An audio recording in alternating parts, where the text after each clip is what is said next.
Chapter 430. Fu Jiayan didn't notice anything and simply stretched out his arms to give Xiangyi a bear hug. Xiangyi remained calm and took a step back to avoid Fu Jiayan's touch. "You don't have to hug me." Fu Jiayan scratched his head and said, "I'm not that ugly." Due to the angle, Xiangyi didn't see the slender figure at the door. She said seriously, "It's not because of you, I have someone I like." "Oh. Huh." Fu Jiayan was shocked. Sister E actually has someone she likes? Who could it be? Before he came, he didn't know much about two under one roof. He was usually busy with his schedule and rarely surfed the internet. He didn't even know what untimely internet was. Simply put, he didn't even have a 2G internet connection. He wasn't even connected to the internet. Hearing the girl's calm and gentle voice, Shui tapped her fingertips against the wall, but the rhythm of her tapping was very chaotic. She has someone she likes. Could it be him? Or someone else? Shui realized that she was actually a little nervous. Until, Sister E. "I'm here to pick you up." Her manager, Nan's brisk and enthusiastic voice came from the direction of the gate. He was carrying a large school bag, dressed in a short-sleeved shirt and jeans, looking like a fresh college student. Si Chuanbai, who was dressed in a suit and exuded an elite aura, was standing beside him. The two of them were about 10 centimeters apart in height and their clothing styles were very different. Surprisingly, they didn't look out of place when standing together. "Ah, Nan." Xiangyi smiled and asked, "Have you had breakfast?" Ah, Nan said honestly, "Not yet, my car broke down and Mr. C sent me here." Si Chuanbai, who was beside him, suddenly covered his mouth with his hand and coughed twice. Ah, Nan immediately understood. Mr. C hasn't eaten either. Xiangyi said, "Come in then, I've cooked fish balls and rice noodles." Si Chuanbai smiled and said, "Sorry to trouble you, Miss Xiang." The fish balls were made by Xiangyi early in the morning. She chopped fresh fish and mixed it with sweet potato powder. Then, she used the fish as the skin and wrapped it with various fillings. The fish balls were white and shiny, with thin skin and lots of fillings. The rice noodles cooked in the casserole were refreshing and smooth. After putting them into the bone broth, a spoonful of fish balls was poured over, chopped green onions, chili oil, soy sauce, and other simple seasonings. The piping hot fish ball rice noodles was served in front of him. Gulp. Ah, Nan swallowed his saliva and suppressed his appetite. He pushed the bowl in front of Si Chuanbai. "Mr. C, please eat first." Si Chuanbai adjusted his glasses and passed the rice noodles over expressionlessly. "I'm not hungry yet." Ah, Nan's eyes lit up. "Then I'll eat first." "Up to you." "Oh yeah." Ah, Nan cheered in his heart as he picked up his chopsticks and started eating. The rice noodles were slightly chewy, the broth was mellow and warm, and the fish balls were the best. He ate pork fillings, shrimp fillings, mushroom fillings, tofu fillings. Every one of them was delicious. Ah, Nan was so hot that he couldn't stop breathing. Phew. Ha. Si Chuanbai said, "Slow down, no one's going to fight with you." "Wow, this is delicious." "This is delicious too." When it was Si Chuanbai's turn, he used all his self-control but still couldn't restrain himself from eating. On the other hand, Fu Jiayan was also eating, without the burden of being an A-list actor. Ah, Nan was the first to finish a bowl and made a heart to Xiangyi. "Sister E, I love you." Xiangyi smiled and made a gesture of catching her heart. Although she hadn't known Nan for long, she felt that the two of them were like best friends. Little did she know that Fu Jiayan, who saw this scene, suddenly looked horrified. Chapter 431. Is the person Sister E likes her manager? Fu Jiayan's chopsticks paused in mid-air and he paced back and forth between Nan and Xiangyi. Sister E smiled at Nan. Sister E cooked another bowl of rice noodles for Nan, Sister Yi scooped a large spoonful of fish balls for Ah Nan. The more he looked at it, the more suspicious it seemed. Fu Jiayan made a logical conclusion in his mind. Sister Yi treats Ah Nan well, which means that Sister Yi likes Ah Nan. However, in the next moment, the corners of Si Chuanbai's mouth were stained with soup. Ah Nan actually took out a piece of tissue and wiped the corners of his mouth. He said in a concerned tone, "Mr. C, be careful when you eat, don't drip on your clothes." After all, his suit was so expensive that it could only be dry cleaned. It was very expensive. Si Chuanbai's body stiffened. "Thank you." Fu Jiayan was speechless. "Young man, why are you so gay? Sister Yi likes me and I like someone else. This, isn't this a love triangle?" Fu Jiayan, who had imagined a huge drama, was so heartbroken that he couldn't breathe. He felt that it was unfair for Sister Yi.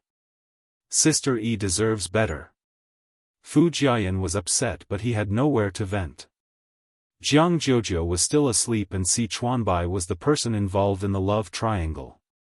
After thinking about it, he felt that Senior Shi was the only reliable person to listen to him. Unlike Ah Nan and the others who were wolfing down their food, Shi Sui ate slowly. However, he would finish everything that Xiangyi cooked. A man with messy hair suddenly popped up from the side and said sneakily and mysteriously, "Senior Shi, do you know who Sister Yi likes?" Shi Sui asked, "Huh? Ah Nan. It's Ah Nan." Fu Jiayan said in a surprised tone as if he had discovered a new continent. "Ah, why did she fall for Ah Nan?" Fu Jiayan said in a distressed tone, "She looks like I can do it too." "Actually, I quite like her." Shi Sui raised her eyebrows. "Really?" Fu Jiayan chuckled. "Of course. Sister Yi is so cute. Other than Senior, who wouldn't love her?"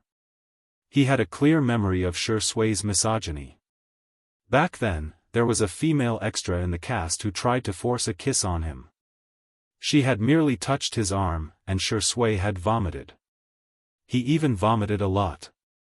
Later on, Fu Jiayan heard the director vaguely mention that Shi Sui's illness was not physical but psychological. There was a hurdle in his heart that he couldn't get over. He had to walk out on his own, or someone had to pull him out. Otherwise, he would have resisted any intimate actions with women his entire life. How great would it be if Sister Yi likes me? Fu Jiayan was lost in his fantasy. "I'll definitely give her all my pay." It wouldn't be fast to get married in a year, would it? As for children, it'd be best if it's a boy and a girl. 2 daughters would be fine, but what about 2 sons? It's worrying. Shi Sui elegantly bit into a fishball, causing the gravy to splatter everywhere. The aroma made him squint slightly. "You're right." Fu Jiayan thought he was referring to the children. "Hey, Senior, you don't like sons either?" Right? Younger daughters are better." Shi Sui suddenly said, "I'm also human." Fu Jiayan laughed. "Senior, your joke is really cold." "Ha ha ha, if you're not human, then what are you?" Shi Sui was calm and composed. Fu Jiayan's laughter stopped abruptly. "Who wouldn't love a human? I'm also human." His gaze was even more horrified. It was the kind of panic that one would feel when they suddenly connected from a 2G network to a 5G network. Chapter 432. Oh my God! Did I find out some big secret? Senior Shi actually likes women. And the one he likes is Sister Yi. So here's the problem. He likes Sister Yi, but Sister Yi likes someone else. Doesn't this mean that we're back to the Matryoshka doll mode? A love triangle within a love triangle? It turns out that the one suffering the most is Senior Shi. Beneath his glamorous appearance was a sad man who cried silently in the middle of the night. Fu Jiayan's gaze towards Shi Sui gradually turned sympathetic. He boldly patted Shi Sui's shoulder and said, "Senior, it's not easy for you either." Shi Sui was confused. On the other side. After breakfast, Nan began to discuss work matters with Xiangyi. This time, Xiangyi was invited to save the day. A popular male celebrity who was originally invited couldn't participate for some reason, so the director of the program decided on Xiangyi at the last minute. "Good girl, I'll go with you for the next 2 days. That program is really tiring, you have to be mentally prepared," Nan said earnestly, wishing that he could take Xiangyi's place and suffer in her place. Xiangyi said calmly, "Do you want to eat dumplings? Wrap them up with meat, vegetables, and other delicacies and chill them for dinner?" Nan was speechless. "I'll eat." "Okay, sit down and wait for me." Xiangyi went into the kitchen and busied herself while Nan sat obediently on the small stool. He felt that he wasn't on a field trip, but a public trip with free meals. After the dumplings were wrapped, Nan took on the task of packing them while Si Chuanbai helped him. Xiangyi simply packed her luggage and pulled it to the bedroom door. Shi Sui naturally took it from her. The man was tall and had long legs, so the height of the suitcase was a little low for him. He lifted it to the highest point and barely reached a comfortable position. "I'll send you out," he said. Xiangyi nodded and walked out while giving him some trivial instructions. "Don't feed Xiao Naofu too many snacks, it's time to lose weight. There are still leftover fish balls and dumplings in the freezer. You can make steamed dumplings and curry fish balls with Director Li and the others. Also, the fish tank I bought will arrive in the afternoon. Uncle Wang will send the fish over then. Please take good care of them for me." Shi Sui listened quietly, occasionally nodding to indicate that she was listening. The road to the gate was very long, but it also seemed very short. Shi Sui put the luggage into the trunk with one hand. Xiangyi inexplicably felt a kind of sadness of parting. So this is what it feels like to leave someone important. She thought in a daze. When her brothers left, did they also have such a feeling of loss? Shi Sui's words pulled her back to reality. "Sister E, have a safe trip." "Okay." Xiangyi blinked. "You should also take care of yourself." "I will. I'll be back as soon as I'm done with work."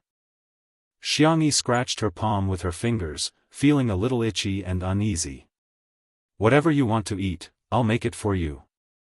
Shi Sui stared at her with a gloomy gaze. Seemingly having thought of something, he smirked and asked, "You can eat whatever I want?" "Yes." "Then, it's a deal." His deep voice was warm and pleasant, making Shi Sui's heart skip a beat. "Sister E, you can't go back on your word." Xiangyi's face was pale and she said with a solemn expression, "I won't." Afraid that Shi Sui wouldn't believe her, she stretched out her finger and said, "We can pinky swear." Shi Sui chuckled and was about to pinky swear with her when Jianghu yelled hysterically behind them. "Ah, you're not allowed to hold hands." "No, no." Chapter 433. Xiang Yi inexplicably had a guilty conscience. She retracted her hand and hid it behind her back. Jianghu didn't even change out of her barriered nightgown as she scurried over and stood between the two of them. "E, how can you hold a man's hand?"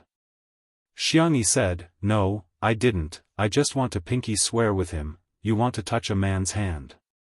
Jianghu's interrogative tone made Xiangyi dumbfounded. Although there's no causal relationship between pinky swear and touching hands, it seems to be parallel?" Jianghu glanced around uneasily and said, "No, no." Shi Sui chuckled softly. He realized that Jianghu really didn't know how to lie. Her body language and body language all betrayed her. As her best friend, Jianghu of course could tell too. She stomped her feet in anger and exclaimed, You're not pure at all." Xiangyi pursed her lips and didn't say anything.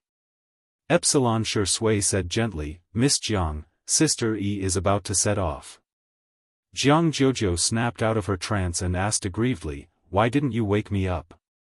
Xiangyi said, "I saw that you were sleeping soundly so I didn't wake you up. However, I've left you some breakfast.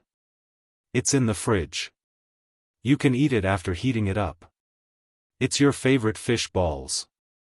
Jiang Jojo's resentment instantly vanished because of Xiangyi's words.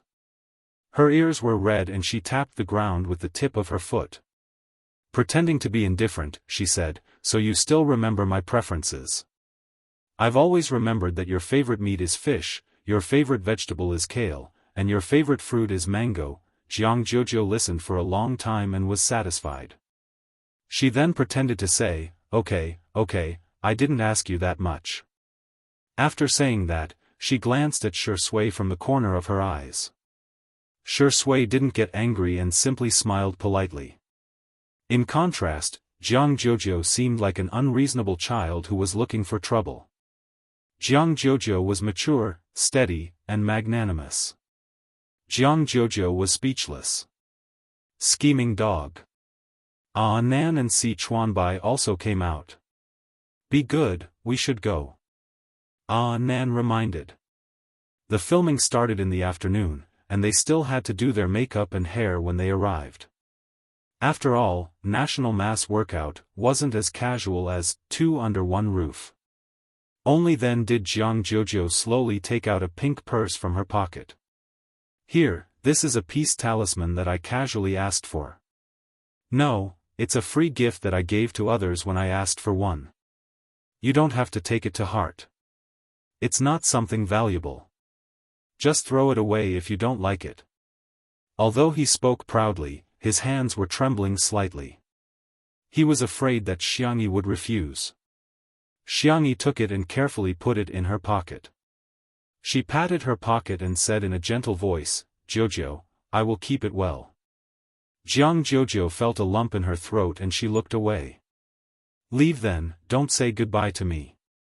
I hate hearing those words." Xiangyi tilted her head and thought about it before suddenly giving Jiang Jojo a hug. She gently patted Jiang Jojo's back. "See you next time then." Jiang Jojo's eyes turned red. "You're a man of your word. Whoever stands you up is a dog." "Okay." Fu Jiayan, who came out to join in the fun, was even more confused. Why is there another pair of romance lines? So, it's a love triangle within a love triangle and then a love quadrangle? Si Chuanbai steadily parked the car at the filming location. In the dressing room, a woman's disgruntled voice sounded. Chapter 434. Are you kidding me? What right does that woman have to film the show? Does she deserve to be in the same frame as me? Your production team is really funny. Of all people, why did you hire a D-lister? Another person who seemed to be a staff member said in a humble tone, Sister Yen is right.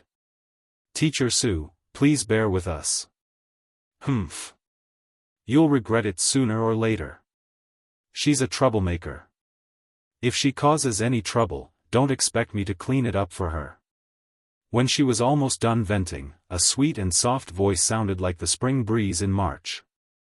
Okay, don't make things difficult for her. I'll just be more careful. The staff member was relieved and wiped the sweat off his forehead. Thank you, Teacher Su. You're so nice. Sister Yen said, forget it, I won't say anything else. Give us the mission card for this episode in advance. Well. The staff member was a little hesitant. According to the rules, they couldn't reveal it to the guests, but when he saw the beautiful face of the young woman in front of him, he was momentarily bewitched. Okay then, I'll send you the electronic version later. Remember, don't spread it. You're so nice. Thank you, let's add each other on WeChat. I'll treat you to a meal when I'm free. What? A superstar actually wants to add a lowly staff member like me? The man suppressed his excitement and scanned the QR code to add Su to me on WeChat. The three of them walked to Xiangyi's exclusive dressing room. Nan pursed his lips and said, isn't she just playing the good cop and bad cop? Be careful with your words. Si Chuanbai looked at Xiangyi and said, Miss Xiang, it's better to stay away from such people. Xiangyi nodded. Nan's eyes widened. But she's obviously badmouthing Xiang Wan. Are we going to keep tolerating it? Si Chuanbai said, there's no practical point in being sharp-tongued. Nan knew that he had a point, but his cheeks were still puffed up with anger. Si Chuanbai pressed the space between his eyebrows helplessly. The jewelry brand that Su Tumi previously endorsed is about to expire. Do you think it's better for us to go over and scold her now and get provoked or snatch the endorsement deal for Miss Xiang? Nan was speechless. What? He whispered, Mr. Si, you seem to be the villain in a movie. Si Chuanbai raised his eyebrows. This was the first time someone had described him this way. Si Chuanbai patted Nan's head of colorful hair and said a few words before leaving.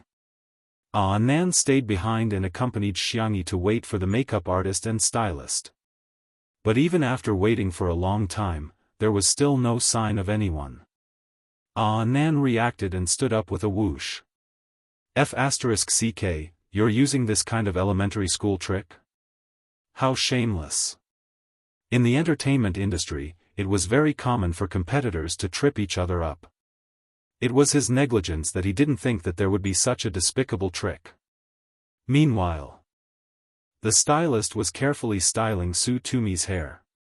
She said carefully, Teacher Su, your hairline is a little high, why don't I put on a few pieces of wig for you? Su Tumi casually played with the manicure that she had just done while Sister Yen retorted, how can you say that? Our decadent beauty is the Barbie of the world. Stylist. Barbie dolls don't have bald heads.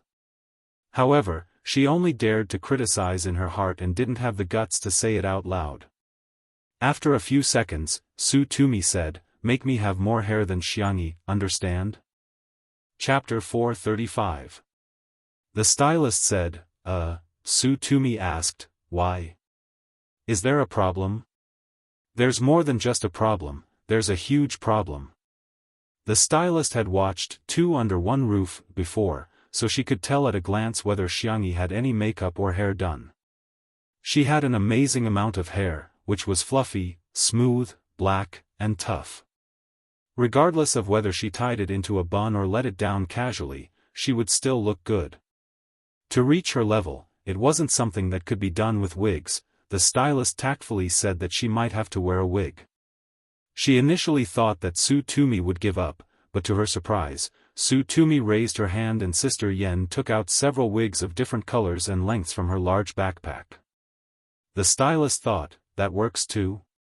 Su Tumi's makeup and hair took more than 3 hours to complete. The girl in the mirror had long, chestnut-colored curly hair and exquisite, clear makeup. The pumpkin-colored eyeshadow made her beautiful eyes look exceptionally lively. The stylist already felt that she was beautiful enough, but she didn't expect Su Tumi to be unsatisfied at all. She even suggested that she change the makeup artist and stylist. In the end, even the assistant director was alarmed and personally came over to coax her for a long time. He promised that he would edit Su Tumi's photos frame by frame in post-production. Only then did Su Tumi reluctantly agree to record. The assistant director wiped his sweat and secretly lamented in his heart, Su Tumi is really hard to please. However, she was indeed popular and capable. She had won the Best Actress award at the age of 23 and she had a strong family background too. Even he didn't dare to offend her easily. Hence, he had no choice but to coax her. By the way, where's Xiangyi? Is she not done yet? The assistant director couldn't help but feel a little frustrated after being angered by Su Tumi. In fact, he didn't want to invite Xiangyi, but for some reason, the director and scriptwriter decided to do it after watching Two Under One Roof for 5 minutes. It was simply unreasonable. One had to know that Xiangyi didn't even have a single piece of work that she was proud of, yet she was constantly on the hot search list. Her brother and grandparents were on the hot search list. Wasn't it all because she was born into a good family? The assistant director looked down on Xiangyi from the bottom of his heart. With the first impression, he instinctively vented his anger on Xiangyi. The assistant hurried over and came back saying, the dressing room is empty. Teacher Xiangyi is not in. The assistant director flew into a rage. What is she doing in the dressing room? What? Was he going to throw his weight around and leave? Then let her go. Does she really think that our show can't survive without her? The assistant said obsequiously, I heard that the stylist and makeup artist arranged for teacher Xianxia suddenly fell ill and couldn't come. Could it be because of this? The assistant director choked and quickly flew into a rage out of humiliation. Then wouldn't she have brought her own stylist and makeup artist? If he didn't even have this bit of adaptability, how could he survive in this industry? Why doesn't she reflect on herself? Why do other artists have to find trouble with her? The assistant, he didn't agree with the other party's point of view, but he didn't dare to refute, so he chose to keep his mouth shut. However, the more the assistant director thought about it, the angrier he got. Xianxia just comes from a wealthy family, but she doesn't have any abilities at all. How dare she throw her weight around? Tell her that if she doesn't appear in front of me within 5 minutes, she doesn't have to come. The assistant director said sternly. In the next second, someone ran over while panting heavily. Huh? Is Teacher Su not ready yet? Teacher Xiang has been waiting at the filming location for a long time. Chapter 436. In an instant. The assistant director's face changed from green to red. It was an exciting scene. The assistant next to him secretly laughed and pretended to be surprised. What? Teacher Xianxia's stylist and makeup artist didn't come, did they? The assistant director caught hold of her weakness and questioned, she went barefaced? What does she take national mass workout for? It's not a casual show like Two Under One Roof. Artists like her who don't know how to respect others should be banned. The errand keeper was dumbfounded. Is that so? But Teacher Xianxia's hair and makeup are very beautiful. There's a man with colorful hair next to her who is helping her touch up her makeup. The assistant said, oh, that should be her manager. The assistant director was dumbfounded. Why does the manager know how to do this? Is he trying to steal Teacher Tony's job? His expression was ugly and he was still stubborn. How good can the makeup done by a manager be? I'll go take a look. If it's not up to standard, it'll have to be redone. Everyone at the scene suddenly fell silent, knowing that he was going to cause trouble. The assistant was indignant. It'll take at least an hour or two to redo. Isn't he just deliberately making things difficult for her? However, his words carried little weight and he couldn't say anything. He secretly sighed and prayed in his heart, I hope Annan's skills aren't too bad so that Xianxia won't be scolded too much. The filming location was Nanching Gymnasium. The production team had contacted them in advance and there was an area in the gymnasium that was specially cleared today. In order to promote various sports, the production team divided the process into 2 rounds. The first round was to accumulate points through the sports competition, and those with high points would receive rewards that could be used in the second round. The second round was an all-member competition that had many forms, such as tearing off name tags, catching criminals, and so on. In this round, they could use the props or various special cards obtained in the previous round. The first round of the day was archery. In order to make it more interesting, the production team used the method of drawing lots to choose different bows. There were professional recurve bows and cartoon plastic bows for comedic effect. The filming had yet to begin and the scene was chaotic and noisy. However, it was almost effortless to see Xianxia in the crowd. The young girl's hair was permed into an egg curl and she wore a large red bow on her head, which made her milky white face look even more exquisite. At first glance, it looked like she was barefaced, but in fact, she was scheming. The base makeup was clear and flawless, and the eye makeup was delicate and gentle. There was no heavy makeup on her red lips, but it highlighted Xianxia's good looks very well. She was unbelievably beautiful. The assistant director was stunned. He had never seen Xianxia in person before, and the shock he felt at this moment was immense. That face seemed to be born for the camera. Every move was casual and lazy, but it was captivating. Coincidentally, Su Tumi and Sister Yen also came over. Due to Su Tumi's status, the staff nearby hurriedly took the initiative to greet her. As soon as the assistant director turned his head, he saw Su Tumi, who seemed to be exuding an exquisite aura from head to toe. However, there was really no comparison. Makeup was ultimately just a superficial appearance. However, beauty lies in one's bones, not in one's appearance. Xianxia, who had an excellent bone structure, could really defeat Su Tumi with just a little makeup. The assistant director had never felt that his face hurt so much before. Su Tumi stared at Xianxia with her fists clenched. Why does she have so much hair? Chapter 437. Seeing Xiangxia's thick and lustrous hair, Su Tumi's eyes turned red with envy.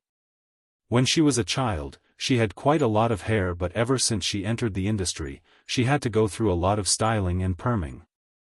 Ordinary people would have their hair damaged after perming and dyeing it 2 or 3 times, let alone perming and dyeing it frequently. Coupled with the stress of work and lack of sleep, Su Tumi became more and more popular and earned more and more money. However, her hair also became thinner and her hairline receded rapidly. Her head could be broken and she could bleed, but she would rather die than lift her bangs. Sister Yen went against her conscience and said, "Indeed, an amateur is an amateur. You can't compare to Decady at all. Decady, you're in such a good state today. Let me tell you, after this episode is broadcast, you're going to gain a large number of fans for your looks." Oh, she's really pretentious. Who is she trying to bluff with a bow and arrow? Not far away, Xiangxia was picking up a cool black recurve bow. Her body was leaning sideways, standing tall and straight, but her shoulders were turned to face the front of the arrow path. She slowly put an arrow on the bow and slowly pulled the bowstring, with a clang. She hit the bullseye. 10th ring. The number automatically popped up on the electronic display screen. Cheers and gasps of shock filled the air. Damn! She's so cool, so cool. Are you kidding me? Are you a professional here to torture scum? Oh my god, Xiangxia is so impressive. She hit the bullseye with 1 arrow. Sister Yen was speechless. 10th ring? Are you a damn celebrity or a national team player? While she was in a daze, Su Tumi brushed her hair and walked towards Xiangxia aggressively in her white shoes. By the time Sister Yen reacted, Su Tumi had already walked towards Xiangxia, scaring her so much that she broke out in cold sweat. Although Su Tumi was a troublemaker, she was very disdainful of scheming. She didn't put on airs either and often added everyone on WeChat. In Sister Yan's opinion, she was a little too arrogant and silly.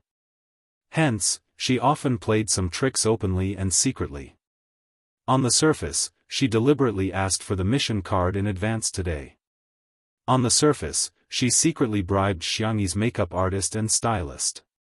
If they got into a conflict in public, it would be bad for public relations. Sister Yen hurriedly chased after her. Xiangxia tried the bow and found that it was still there, so she put it down. Suddenly, there was a sweet fruity aroma beside her. Xiangxia sniffed lightly and distinguished the smell of sea salt, sage, and persimmon. Bright and sweet. She turned around and looked at Su Tumi. Su Tumi's tone was aggressive, but the words that she blurted out made Xiangxia stunned. "What brand of shampoo are you using?" Xiangxia, ? And what's the brand of conditioner, hair mask, essential oil, and comb? Xiangxia.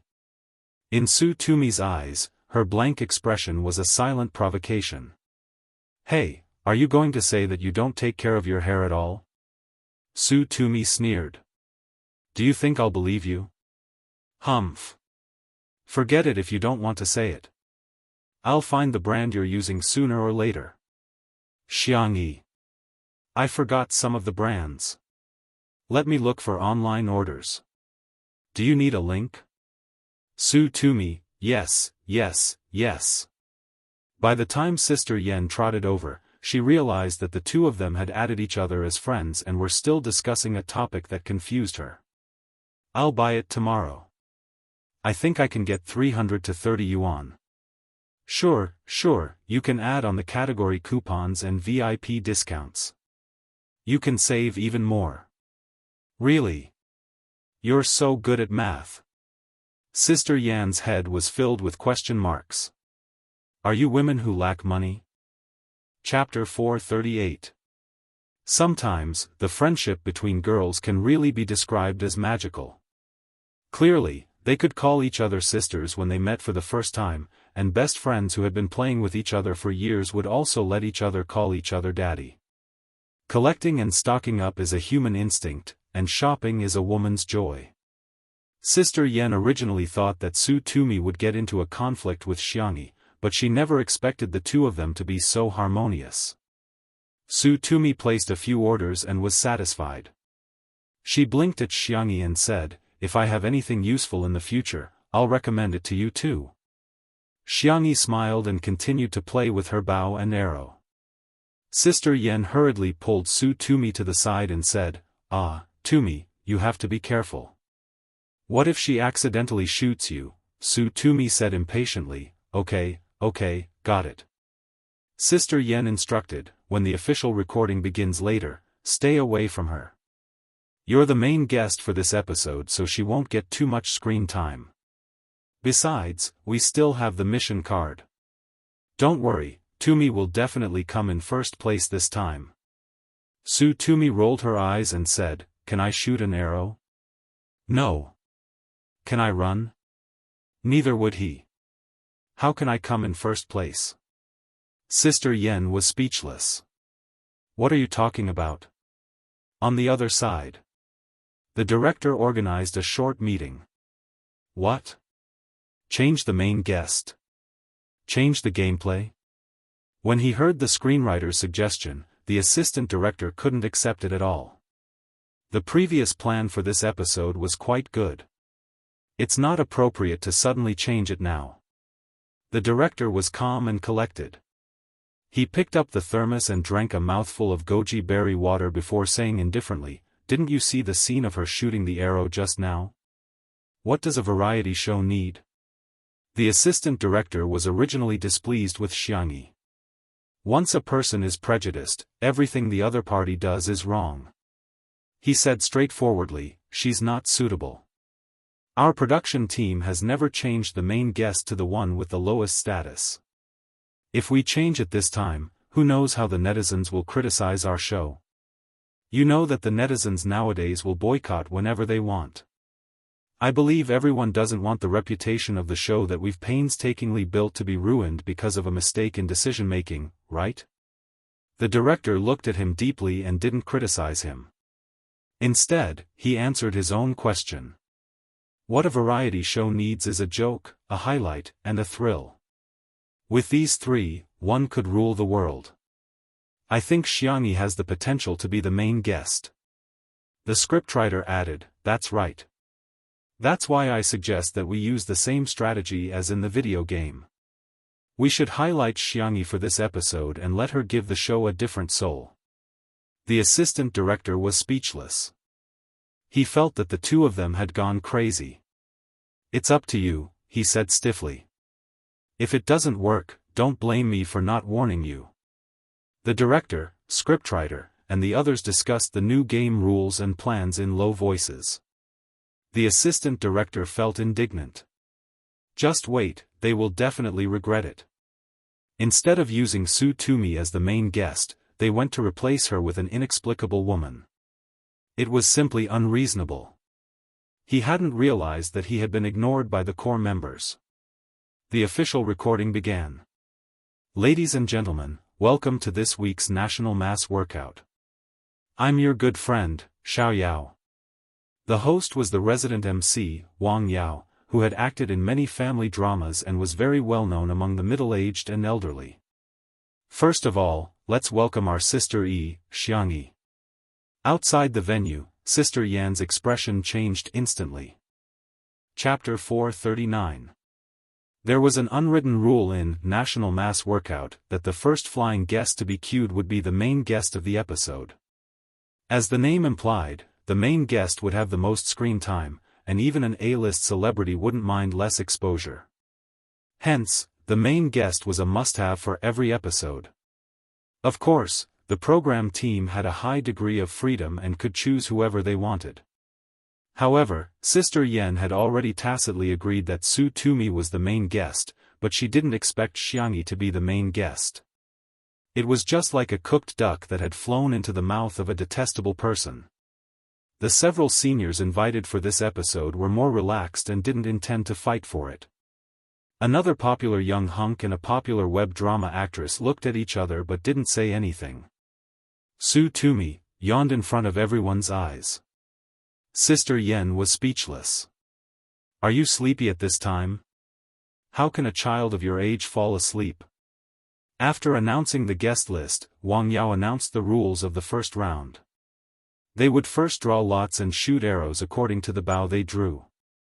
Each person could shoot 10 arrows, and the person with the highest total score would be in first place.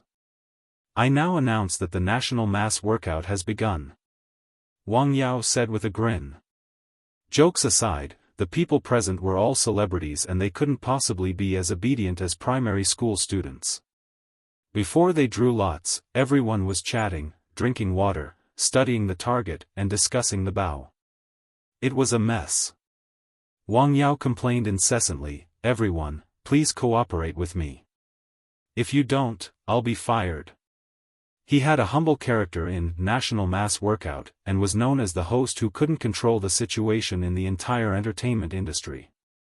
The netizens would always despise him while laughing. The variety show was quite effective. Xiangyi took the lead to draw lots. Wang Yao asked mysteriously, "Sister E, what did you draw? Is it a recurve bow?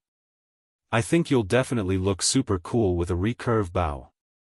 "It's not a recurve bow but it should be cool too," Xiangyi said confidently, as if she had drawn a god-level weapon. In the next second, she picked up the only cartoon plastic pink bow and arrow on the scene and calmly pulled the bowstring. The girl stood upright and in a standard posture, but the more serious she was, the funnier she seemed. The director sitting behind the camera couldn't help but laugh out loud. The seated player had drawn a cartoon bow and arrow, which was a joke of its own. Soon after, the others also drew horn bows, crossbows, and hilarious slingshots. However, the most amazing thing was that Su Tumi had drawn the most professional recurve bow. The camera caught her dumbfounded expression. Su Tumi carefully picked up the bow and pretended to shoot an arrow. She raised her chin proudly and asked the person beside her, "Does my bow look good?" "Yes." Xiangyi happened to be beside her. "If you hold it like this, it'll look even better." She was at the back and raised her hand to help Su Tumi adjust the way she held the recurve bow. From a certain perspective, it seemed as if Xiangyi was holding Su Tumi in her arms. The assistant director could not help but say, "What nonsense is Xiangyi doing? Jun Han and Su Tumi should be the ones acting in such an idle drama." "Director, the weather is really good." Screenwriter, "Drink more hot water." Assistant director, "Is there something wrong with these two? Why are they not answering the question?" A living person like him was talking. Were they deaf? Chapter 440.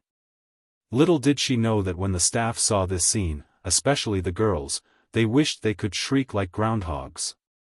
Who would have thought that the combination of soft girl x sweet girl would be so easy to fall in love with? Did I make it clear? Xiangyi asked softly. Su Tumi pursed her lips and said, It's all right." She pulled the bowstring and was about to release it, but Xiangyi pressed her hand down. There was a warning in her eyes. "You can't release an empty string, you'll hurt your hand easily." Nan was very good at makeup. He used a brush to gently brush some blush on the tip of Xiangyi's nose, making her look rather pitiful. With such a beautiful face, even if she was a little fierce, she would still be unbelievably beautiful, making it impossible for others to get angry at her. Su Tumi froze for a moment and said awkwardly, "Why are you being so fierce?" Although she said this, she still listened to Xiangyi and slowly let go of her hand, releasing her strength. The assistant director muttered, "What's the matter with those girls? What's there to be excited about?" The director smiled without saying anything. Everyone took turns to shoot. Apart from the young hunk who shot the 7th ring, the others all shot the 3rd ring and 4th ring amateurishly. Some even missed the target. Xianxia was undoubtedly the most eye-catching. She was given the lightest cartoon bow, so logically speaking, she shouldn't have had any advantage. However, she pulled the string and released the arrow smoothly. 9th ring. Everyone was speechless. You're not holding a plastic bow, you're actually holding an epic artifact, right? Another funny person was Su Tumi. Her archery posture was taught by Xianxia and she learned it very well. At first glance, she looked very intimidating. However, she would either shoot the 1st or 2nd ring every time. After finally hitting the yellow center, Su Tumi was so excited that she jumped on the spot. "Ah, I hit it."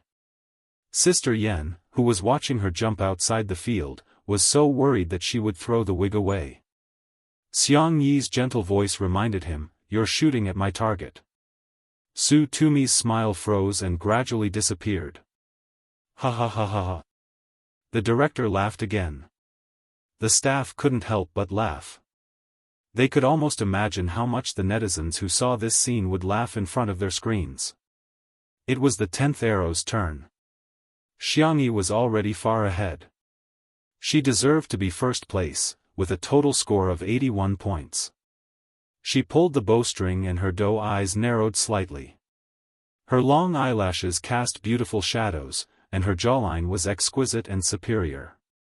The nylon bowstring touched the girl's cherry-colored lips, as if offering a kiss. Then she suddenly let go, swish. Bang! 2 loud sounds rang out.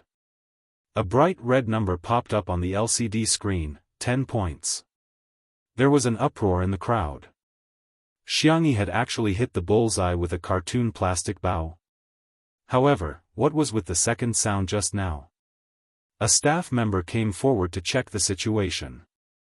A moment later, he didn't know whether to laugh or cry. Teacher Xianxia hit the center of the bullseye, which is the 10th ring of the 10 rings. The pinhole camera's screen shattered. Everyone. An arrow had shattered the camera screen? Even the screenwriter wouldn't dare to write the script like that. Xianxia said apologetically, "I'm sorry, I'll compensate for it." The director waved his hand and said, no need, the effect of this segment is very good. Sister E, you're the light of variety shows. Tell the post-production team that I'll edit it myself." There was another uproar at the scene. As a top variety show director in the industry, he didn't need to personally monitor the post-production, let alone edit it. Sister E, Rizabai. Chapter 441.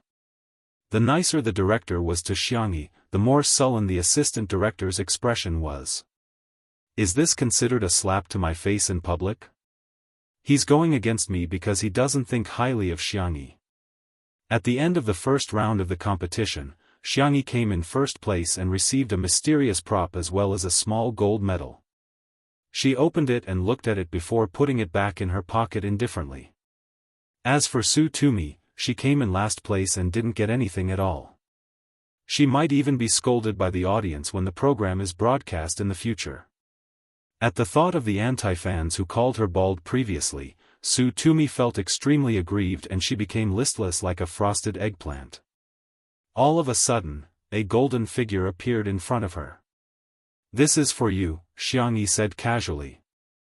She was usually very tolerant of good-looking people. Besides, Su Tumi looked like she was about to cry. Be it because of her upbringing or because she was obsessed with good looks, Xianxia couldn't remain indifferent. Su Tumi sniffled and asked in a childish voice, "Are you really giving it to me?" "Yes." Xianxia nodded.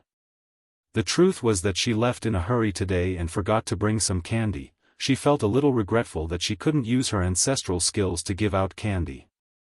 Su Tumi glanced at the medal, looked at her toes, and glanced at the medal again.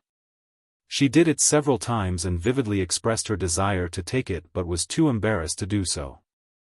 Xiangyi seemed to have seen through her and stuffed the metal into her hand. "I'll go pull out the arrow." Su Tumi stared at her back in shock. The arrows that they shot out previously were still crooked on the target, and there were so many of them that pulling out the arrows became a laborious task. However, it seemed to be a piece of cake for Xiangyi. She gently pulled the arrow out with her fair and slender hand. The popular hunk also came over to try, but in the end, he was stunned and couldn't pull it out at all. He only succeeded after using all his strength. The corners of Su Tumi's mouth curled up and she put the metal into her pocket properly. The filming came to an end. The second round of the mission was set to be a real-life counterattack, so they had to change the venue. The artists got into their respective nanny vans and raced against time to rest. Sister Yen was still trying to brainwash Su Tumi. "Tumi, that Xiangyi is obviously up to no good. She just wants to ride on your coattails. Think about it. If a man were to do the act of gifting a gold medal, wouldn't it be greasy? Don't tell me she's trying to set herself up as the alpha leader or something. Don't be fooled by her." Su Tumi fiddled with the small gold medal. The props made by the production team were quite exquisite and it seemed to be made of real gold. She said absent-mindedly, "Don't you think she and I are fated? Sister Yen? My anti-fans scolded me for being bald. Her nickname is Rabbit. Look, this is simply fate." Sister Yen was speechless. "Hey, do you know, she really smells good. Her hair smells good, her clothes smell good, and her body smells good too. No, I have to ask her what kind of body lotion she uses." Su Tumi lowered her head and sent Xiangyi a WeChat message. Sister Yen was speechless. Fine, I shouldn't have had any expectations for this silly girl. She shouldn't have had any. Everyone rushed to the venue of the real-life counterattack and rested for a while. The popular hunk and Su Tumi's fans had all prepared support food trucks. One of them had snacks such as fried chicken and curried fish balls, while the other had drinks such as lemonade and milk tea. There were cheers at the scene. When one is tired from work, food is the best way to heal one. The assistant director ate the fish balls in big mouthfuls and complained in a muffled voice, "Tsk, that person doesn't even have a support team. She's really miserable." Before he could finish. Chapter 442. Someone exclaimed, "Wow, there are so many food trucks. Which teacher's fan is this?" The assistant director smacked his lips and said, "They're probably fans of a few seniors. Anyway, it can't be Xiangyi's fan. Her? It'd be weird if she had one, ha ha ha." No one agreed. In the silence, his laughter sounded especially ear-piercing. Whoosh, the food trucks were arranged nicely. There were coffee, sandwiches, and small cakes. The most amazing thing was that there was even a barbecue truck. Everyone. Barbecue on the spot? Whose fans' fan support is this? What a grand display. The crew members whispered among themselves. On every dining car, there was a small colorful flag in a conspicuous position. On the flag, there were 4 words printed on it, "Spicy Tutu." Spicy Tutu? Whose fan is this? I think it's from Teacher Xiangyi's fan base. An uncertain voice came from the crowd. The catering staff on the barbecue truck smiled and said, "That's right, we're Sister Yi's fan support team." In an instant. The assistant director even forgot to chew. His throat slid and he swallowed a whole fish ball. He choked until his eyes rolled back in discomfort. Xiangyi actually had such a luxurious fan support team? How was that possible? The artistes present all had different expressions. They didn't expect a mere Xiangyi to have such great appeal. Ah, Nan said excitedly, "Wow, Sister E, your fan club is really awesome." Xiangyi said, "Didn't you and Mr. C help me with this? It's your fans. They were all very happy when they heard that you took on National Mass Workout. Nan showed her the chat history in the fan club. Seeing that someone said that they saved their breakfast money to support her, Xianxia frowned and said, "These must be very expensive. Calculate how much it costs and help me pay them back." Nan was stunned for a moment. "Sweetheart, this is a kind gesture from the fans. This kind of thing is very normal in the entertainment industry," Xianxia said sternly. "My fans don't need to spend money on me. I have money." Nan. "Alright, sorry to disturb you. I almost forgot that my darling is a Miss Perfect." He scratched his head and relayed Xiangxia's message in the group. The group was instantly flooded with messages. "Wuwu Tutu is too gentle and spicy. But I just want to spend money on Sister E. What kind of peerless little angel is Xiang Kak?" However, under Nan's insistence, the management still calculated the amount. Nan was taken aback when he saw the price. He typed, 4 dining cars only cost this much? The other party sent a voice message. "We only sent a barbecue truck. Is there anything else? Could it be a fan from an unofficial group?" Nan had created an official fan club for Xiangxia. There was a strict vetting process for those who joined the group. They could be considered as Xiangxia's most loyal and hardcore fans. Of course, there were also many groups created by fans. Nan was about to check again when he saw that Si Chuanbai had sent him a WeChat message. "Mr. Si, there's no need to ask. The remaining 3 dining cars were arranged by Shi Sui. Nan how Nan, huh? So Shi Sui is Sister Yi's #1 fan. I'll go tell Sister E now." "Mr. Si. I guess so." Si Chuanbai, who was in front of the screen, calmly pushed his glasses up his nose. He probably wasn't the #1 fan. He was probably the #1 suitor. However, his way of expressing his goodwill was too elementary. He didn't even inform Xiangxia and had to rely on him and Little Colored Feather to assist him. TSK_. Chapter 443. Just as Si Chuanbai had expected, Nan told Xiangxia about the Shi Sui support truck as soon as possible. Xiangxia said, Senior, you're so nice. You're so thoughtful." Nan couldn't help but overthink. "Oh my, don't you think Shi Sui seems to treat you differently from others? After all, he had been in the entertainment industry for so many years and was always on the front line." In his impression, Shi Sui had never been involved in any scandals with any female celebrities. Except for Xiangxia. He heard that his team was very good at public relations. If a female celebrity tried to make him a couple, the post would be deleted very quickly. However, now, there were all kinds of news, gossip, and posts about him and Xiangxia on the internet, but Shi Sui's team didn't delete a single post. Xiangxia asked in confusion, "Hasn't he always been so nice?" Ever since she was a child, Shi Sui had always been gentle and gentlemanly. He was also impeccable when it came to dealing with others and was very popular with her brother. He was also liked by the elders. Nan opened his mouth and said, "I don't think so." While the two of them were chatting, Su Tumi suddenly leaned over and exclaimed angrily, "Xiangxia, why didn't you reply to my message?" Xiangxia said, "Sorry, I didn't look at my phone." "Humph," Su Tumi pouted.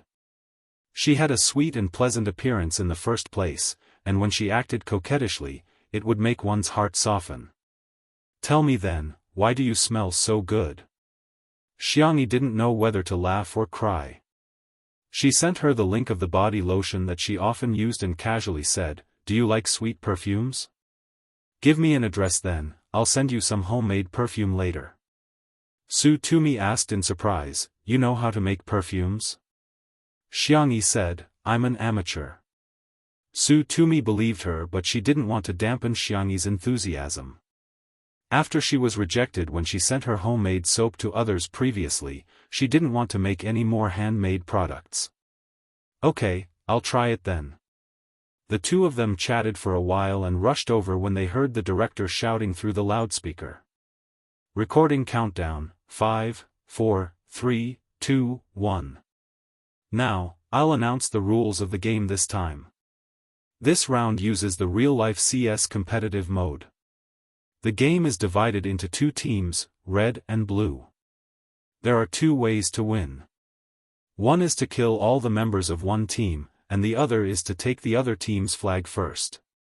Members of both sides, please guard your own flags and try your best to kill the opposing players. The player with the most kills or the greatest contribution will be the individual MVP of this round. That's all. The game starts now. All the artists were blindfolded and brought to different areas. The moment he saw the light again, he felt a slight pain in his eyes. Xianxia narrowed her eyes and quickly adapted to the light. She began to judge the environment she was in. Before coming here, Anan had changed her hair into a bun. Xianxia casually broke a branch of a plant, weaved it into a hat, and put it on. She rubbed the toy gun in her hand. It was an imitation of a sniper rifle called the Fall of the Gods, and it even came with a scope. Xianxia was not in a hurry to look for her teammates. Instead, she first hid the team's flag in a secluded place. In order to ensure the gaming experience, there were no cameramen following them. However, there were cameras all around, and there was one above each artist's head. The sound of footsteps could be heard. Xianxia skillfully lay prone in the secluded place, loaded the gun, scoped in, and aimed at the source of the sound. The person who came was not wearing the blue team's badge. Bang! Xianxia fired without hesitation. Chapter 444. The shot was decisive and firm. The girl's long eyelashes fluttered, and her fingers on the trigger were fair and soft. She didn't tremble at all. She shot him in the heart. The blue dye exploded and covered his upper body. The popular little fresh meat, Jun Han, was at a loss. He had a feeling that it was over before it even started. The announcement sounded. Player Xianxia has killed player Jun Han. Player Jun Han is out. Immediately afterwards, another announcement sounded. The resurrection card has taken effect. Player Jun Han has been resurrected. 2 more lives. Xianxia raised her eyebrows and was about to fire a second shot when she heard Jun Han hurriedly say, "Sister E, don't shoot, he's one of us." He hurriedly took out the blue team badge from his pocket and put it on. Xianxia was speechless. So I killed my teammate for the first time? She walked out from behind the tree, feeling a little embarrassed. Sorry, I thought you were on the red team. Jun Han sighed. I deliberately took off the badge to confuse my opponent, but I didn't expect to confuse my teammate. In the director's office, the director laughed so hard that he was almost out of breath. He could already imagine how overjoyed the audience would be when they saw this scene. This little accident was naturally funny and was not something that could be written in a script. Xianxia and Jun Han walked together. Jun Han was a talent show winner and was very good at business and socializing. Even if he didn't have anything to say, he could still strike up a conversation with Xianxia. I've watched 2 Under One Roof. Xiao Naofu and little Shiji are so cute. The scene of Shi Sui running with them every day is so funny. It was normal to walk dogs, but it was rare to walk cats, let alone run with them. Xiao Naofu was often as tired as a dead dog and had to stay in Shi Sui's pocket for the second half of the journey. It would stick its head out and pant heavily. Xianxia asked with a subtle expression, running? Did he bully Xiao Naofu? Stunned, Jun Han said hesitantly, Sister E, aren't you going to watch the replay? Xianxia shook her head. Jun Han was speechless. He felt like he had accidentally dug his own grave. He hurriedly changed the subject. The item I got in the previous round was the resurrection card. What about you, senior? In the previous round, Jun Han was ranked second. Xianxia, not yet. She took out a small envelope from her pocket and opened it. There was a card inside. Elimination card, description, using this card can eliminate one player. Wow, this card is good. Sister E, keep it well. You might be able to use this to turn the tables, Jun Han said as he leaned towards Xiangyi. He didn't dislike CP fans. On the contrary, he knew what CP fans would bring. Heat. Besides, in the current environment of the industry, even if there were rumors about a couple, it was mostly about female artists. Even if she scolded him, what was it in the face of traffic and profits? However, Xiangyi did not intend to cooperate with him. She quietly widened the distance between the two of them. Jun Han vaguely realized that she was rejecting him, but he refused to give up. He asked, Sister E, are you tired? Do you want to take a break? Xiangyi glanced at him. Jun Han didn't know if it was an illusion, but he felt that she was a little disgusted with him. The girl stopped and broke a branch with a crack. She then broke off the branch with her bare hands and handed it to Jun Han calmly. If you can't walk, I can use this to pull you. Jun Han. Did she interpret his concern as her stamina being poor? It's not convenient to carry you. How about I carry you? Xiangyi asked sincerely. Chapter 445. Xiangyi was telling the truth. Although she was stronger than ordinary girls and knew how to use her skills, Jun Han was still tall and it would be more troublesome to carry him on her back. However, it would save her a lot of effort to carry him. Jun Han forced a smile and said, No need. Xiangyi's eyes were clear and bright. Can you? Can you persist? If you can't, don't force yourself. Jun Han exclaimed, I can, really. Xiangyi shoved the branch to him and said, then use it as a crutch. If necessary, you can use it as a weapon. Jun Han was obviously much quieter during the rest of the journey. Gradually, 5 players were eliminated. There were 3 people left in the blue team and 2 in the red team. The players in the red team were all eliminated by Xiangyi. Jun Hanye was also able to witness Xiangyi's terrifying hit rate. All of them were shot in the heart without exception. He suspected that if it weren't for safety considerations, Xiangyi might have shot him in the head. Passing by the water source, the two of them successfully met up with their third teammate, Bai Wuxia. At the same time, Su Tumi screamed from not far away, Don't come over, help. Bai Wuxia was considered a respected senior. Although he wasn't very popular now, he had a high status in the circle. He said, This isn't a trap, right? A honey trap to lure the enemy in. Xiangyi said with a solemn expression, I'll go take a look. Bai Wuxia said confidently, Xiangyi, you don't understand. You'll fall into their trap as soon as you go. You're the sharpshooter of our team. If you fall into their trap, how are we going to win? Jun Han hesitated for a moment but he didn't refute, tacitly agreeing with Bai Wuxia. Although it was a variety show, the audience admired the strong. Who wouldn't like to be on the winning side? Xiangyi's attitude was very firm. I'll go take a look. Winning or losing is just a game, but what if Su Tumi is really in danger? The young girl's footsteps were light as she scurried towards the source of the sound. Bai Wuxia and Jun Han looked at each other and had no choice but to follow her. Su Tumi was very unlucky today as she didn't run into any teammates, but she was lucky enough to kill 2 players. She proudly hummed a little tune and accidentally walked into the depths of the forest. Suddenly, a man emerged from the bushes.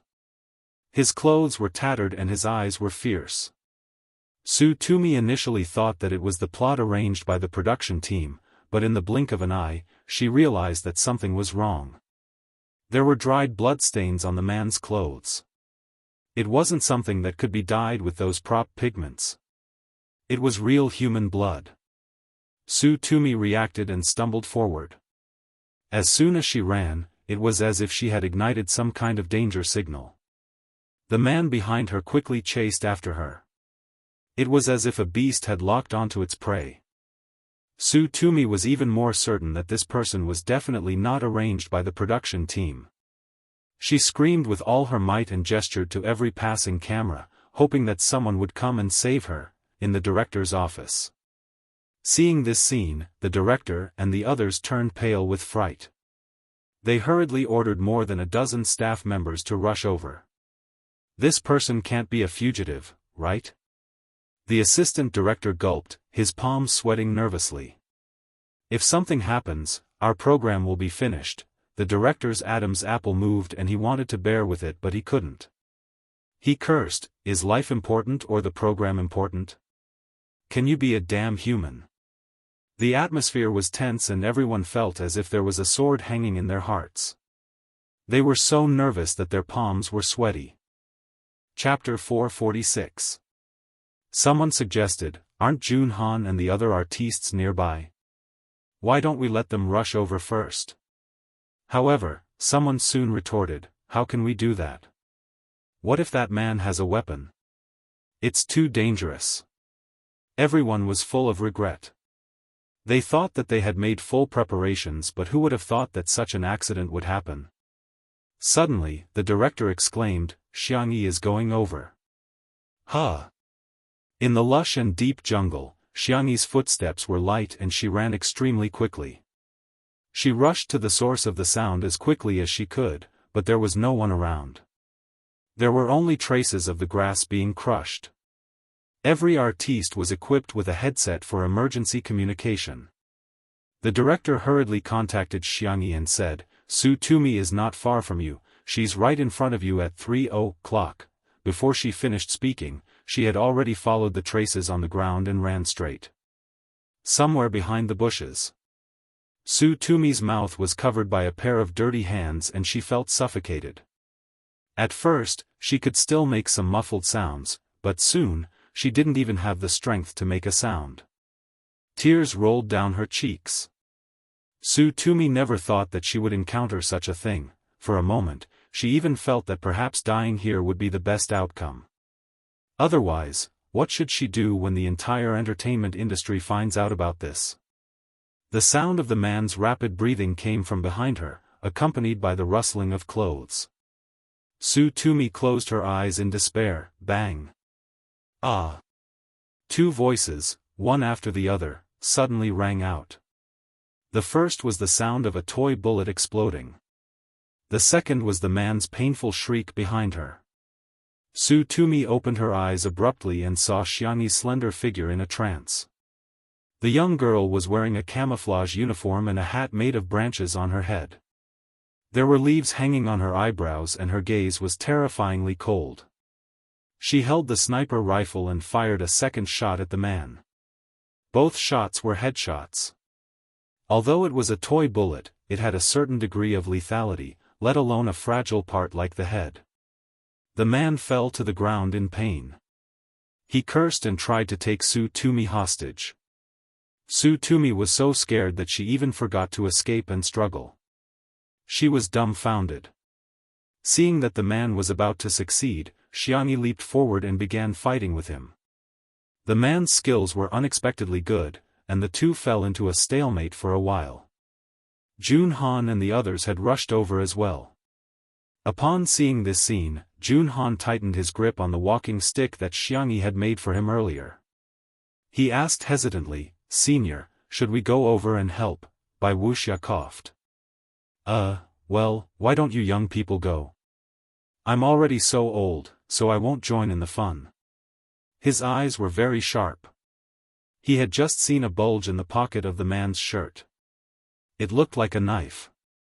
Only a fool would save a damsel in distress. This was not an act. The most important thing was to protect his own life. Jun Han, in fact, he didn't dare to. Not everyone had the courage to face such a thing. Jun Han took a few steps forward hesitantly, and his calves began to twitch. He gritted his teeth and was about to step forward when he realized that the man had taken out a fruit knife, making him shiver in fear. Why is there a knife? Wuxia looked as if he had expected it and comforted him. Someone will come over later. Let's stand further away. If Xianxia can't hold on, we'll be in trouble. Chapter 447. Little did they know that their conversation was all picked up by the equipment and transmitted back to the director's room. All of a sudden, the room was silent and even the sound of breathing seemed to have disappeared. To be fair, Wuxia was right. Legally speaking, there was no obligation to save others without ensuring one's own safety. However, what he said made her feel especially uncomfortable. If they were strangers, it would be fine, but Xianxia and Su Tumi were considered colleagues. Yet, he stood by and watched the two girls fall into danger. Ah! Su Tumi screamed, drawing everyone's attention back to Xianxia. The young girl couldn't dodge in time and was slashed on her cheek. However, she also found a flaw in the man's defense and removed his arm. She kicked the knife away and restrained him with her knee. The man refused to give up and the two of them got into a fight. Xiangyi's forehead was covered in sweat and her fair face was flushed. However, she didn't forget to remind Su Tumi, "Leave first." Su Tumi's eyes were red and there were still traces of tears. She nodded and stumbled towards Jun Han and Wuxia. Wuxia's expression changed drastically. "Tumi, don't run towards us. What if that man breaks free?" Su Tumi immediately felt like she had been splashed with a basin of ice water as she felt cold from head to toe. She pursed her lips and wanted to say something, but she didn't have any strength at all. Su Tumi remained silent and moved in another direction to stand further away from Wuxia. Wuxia was still dissatisfied and he complained to Jun Han, "The bad guys were targeting the two of them in the first place. Aren't they afraid of implicating us? Their EQ is really low." Jun Han ignored him and kept his gaze fixed on Xianxia. The wound on the girl's face was bleeding continuously, staining half of her face red. She was supposed to be a pitiful little girl hiding behind a man, but somehow, she had the explosive power and ferocity to fight the vicious gangster alone until now. In that second, shame defeated cowardice and courage defeated cowardice. Jun Han roared to give himself some courage and rushed forward. Coincidentally, the man almost broke free from Xiangyi's shackles, but Jun Han hit the back of his neck with his crutch, and he groaned in pain. Jun Han helped Xianxia hold him down. After all, he was a grown man and was quite strong. Even so, the two of them almost failed to hold each other down. Fortunately, the staff arrived in time and tied him up with ropes in a flurry. Soon, the police arrived. Before the man was taken away, he glared viciously at Xianxia. Xianxia looked at him calmly. There was no fear or hatred, only indifference in her eyes. It was as if from the bottom of his heart, he didn't care about the person in front of him at all. The dust settled. The director announced the end of the filming and called for an ambulance to take Su Tumi and Xianxia to the nearest hospital. Dong Mei was a stay-at-home mother. Today, she brought her child to the hospital for an intravenous drip and happened to bump into the crew of National Mass Workout, who came to the hospital. She poked her head in curiously and found that the doctor was applying medicine on Xiangyi's face. Hence, she secretly took a photo and posted it at night. Meihua Xiangzi Kuhanlai, I'm really speechless. Are celebrities superior to others? She just suffered a minor injury, is there a need to make such a big fuss? I also asked around and found out that this celebrity is called Xianxia. I've never heard of a small-time celebrity, let alone a major one. I'm furious. Chapter 448.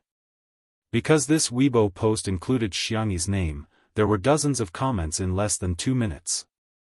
I'm dying of laughter. It's just a minor injury. If she went to the hospital a little later, she would have recovered. This is how medical resources are wasted. More than a dozen people are circling around her. Isn't she the little princess? Blogger, you're calling her a small-time celebrity. Be careful that her fans don't come and bite you. Her fans think she's an A-lister. There were also some spicy Tutu fans who noticed this Weibo post and raised their own doubts. Celebrities are humans too. If ordinary people can go to the emergency room, can't celebrities do the same? Look at the schedule posted by the official fan club. Sister E is filming National Mass Workout today. For example, if you get injured at work and your colleagues accompany you to the hospital, what's wrong with that? Sister E injured her face. Even if she's not an artiste, it's still a big deal for an ordinary girl to have her face injured. There are only 2 doctors and nurses among the dozen or so people. The others are obviously staff. How can they criticize her? Dong Mei paid the fee and opened her Weibo account excitedly. She had never received so many comments on her Weibo posts in the past. Now, she saw that there were hundreds of comments below, and there were also fans and haters arguing fiercely. She felt as if she had suddenly gained a sense of existence and many people were paying attention to her. Her vanity was greatly satisfied. Hence, Dong Mei posted 2 more Weibo posts. Wuxia Xianxia, I heard from other patients that they even used a stretcher. I wonder why someone with an injured face has to sleep on a stretcher. Wuxia Xianxia, I bumped into by Wuxia when I was paying the bill. He doesn't look old at all. He's still as elegant as ever. He's especially charming. TSK, the entertainment industry is still the best. He'll even take the initiative to help the younger generation pay, unlike some small-time celebrities who wish they could wrap themselves up like mummies. These 2 Weibo posts aroused the anger of many netizens. Through the screen, the netizens attacked Xianxia, other celebrities, and the culture of the entertainment industry, as if everyone was a judge. Dong Mei enjoyed the dense comments with relish. She even ignored her son who told her that he was thirsty and wanted some water. After Su Tumi's diagnosis came out, she was greatly shocked and needed to rest well. Jun Han also suffered some scratches. On the contrary, Xianxia was the one with the most serious injuries. There were bruises on her arms and knees. Her left wrist was slightly fractured. The skin at the corner of her mouth was cut. There was also a knife wound on her face. Little girl, your wound may leave a scar. The doctor sighed. He heard about Xianxi's heroic act and felt that it was a pity. But he was afraid that Xianxia would be sad, so he comforted her, but don't worry, the medical technology is very mature now. If it's done well, there won't be any scar. Xianxia thanked him and handed a tissue to Nan with her right hand. She said helplessly, all right. Don't cry. She didn't cry, but Nan cried miserably. Moreover, he was wailing loudly. Oh my God, you scared me to death. It's all my fault, I should have stayed with you. Wah wah wah wah. He burped, feeling both funny and sad. Xianxia, I'm really fine, it doesn't hurt at all. I've suffered much more serious injuries in the past and I didn't even cry. In the next second, a slender and tall figure appeared in front of her. Xianxia suddenly felt a little pain. Chapter 449. Shui strode into the emergency room and saw Xianxia sitting obediently on the treatment chair. Her eyes were clear and bright as she looked at him quietly. The heavy stone in his heart finally fell to the ground. He subconsciously heaved a sigh of relief. However, when he saw the gauze on Xianxi's face and wrist, his brows furrowed. The man's Adam's apple bobbed. Words of concern were on the tip of his tongue, but he didn't know how to say them. All the formalities and etiquette had lost their effect in front of her. Instead, Xianxia spoke first. Her voice was soft and tender. Shui suppressed his fluctuating emotions. Yes? I'm hungry. The girl was a little aggrieved. I miss Xiaonaofu. The softest corner of her heart felt as if it had been bumped lightly. There was an indescribable sourness and warmth. Shui raised his hand and rubbed her hair. I left a tablet in the living room. You can video call Xiaonaofu. I'll go buy you some food. Xianxia was stunned. Does he know that Xiaonaofu isn't an ordinary kitten? As if seeing through her thoughts, Shui whispered, this is our little secret. Thump thump, his heart was beating wildly, as if fireworks were being set off. Bang, bang, bang, bang. Xiangyi's expression was still calm, but the tips of her crimson ears betrayed her. Shui went to buy food while Xiangyi was in the lounge. She made a video call. It only rang twice before it was picked up. A magnified cat face appeared on the screen. Xiao Naofu cried anxiously, "Meow. Meow meow. Stupid woman. How are you?" "It's me, I'm fine. Don't worry." Xiangyi's tone was gentle as she comforted it. "Have you eaten?" "Meow meow. Meow." Xiao Naofu saw the wound on her face. Its ears drooped and its bright eyes were filled with tears. Its furry paws gently touched Xiangyi's face through the screen. What a stupid woman, stupid woman. Always injuring herself, Xiao Naofu suddenly felt that it was useless. If only it was a ferocious tiger, it could protect this stupid woman from being bullied by bad guys. Although it didn't want to admit it, it had to admit that it could only be a useless kitten. Little Shiji leaned over and nudged Xiao Naofu with his creamy yellow head, seemingly trying to comfort it. After Xiangyi video called them for a while, Shui came back with the food. When the director of National Mass Workout saw him, he was extremely surprised. He didn't expect that someone like Shui would lower himself to buy food for Xiangyi. "Are you here to see Sister Yi?" The director still had a lingering fear when he recalled the scene where Xiangyi fought with the bad guys. He sighed and said, "Fortunately, Sister Yi was here. Otherwise, the consequences today would have been unimaginable. What if Su Tumi was really? Not only would Su Tumi be traumatized for the rest of her life, but everyone in the production team who had a conscience wouldn't forgive themselves either." Shui nodded in greeting, his attitude slightly cold. It was very different from his usual gentle and quiet way of dealing with people. The scriptwriter looked at his back and whispered, "Shui is so cold and aloof." The director smiled bitterly. "How is this cold and aloof?"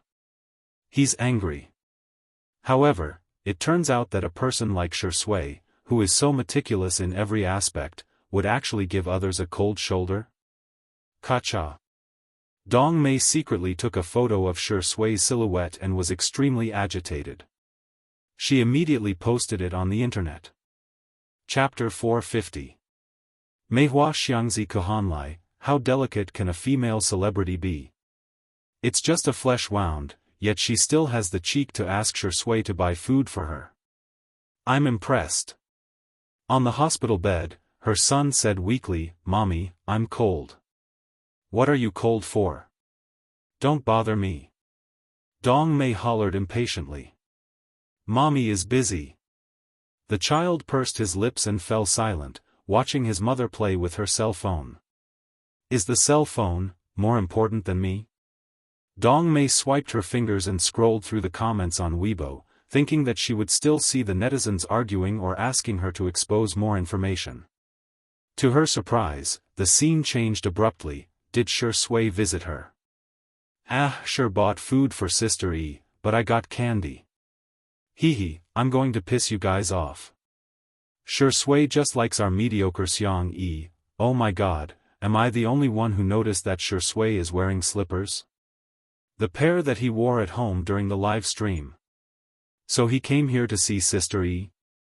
KSWL. Dong Mei was dumbfounded.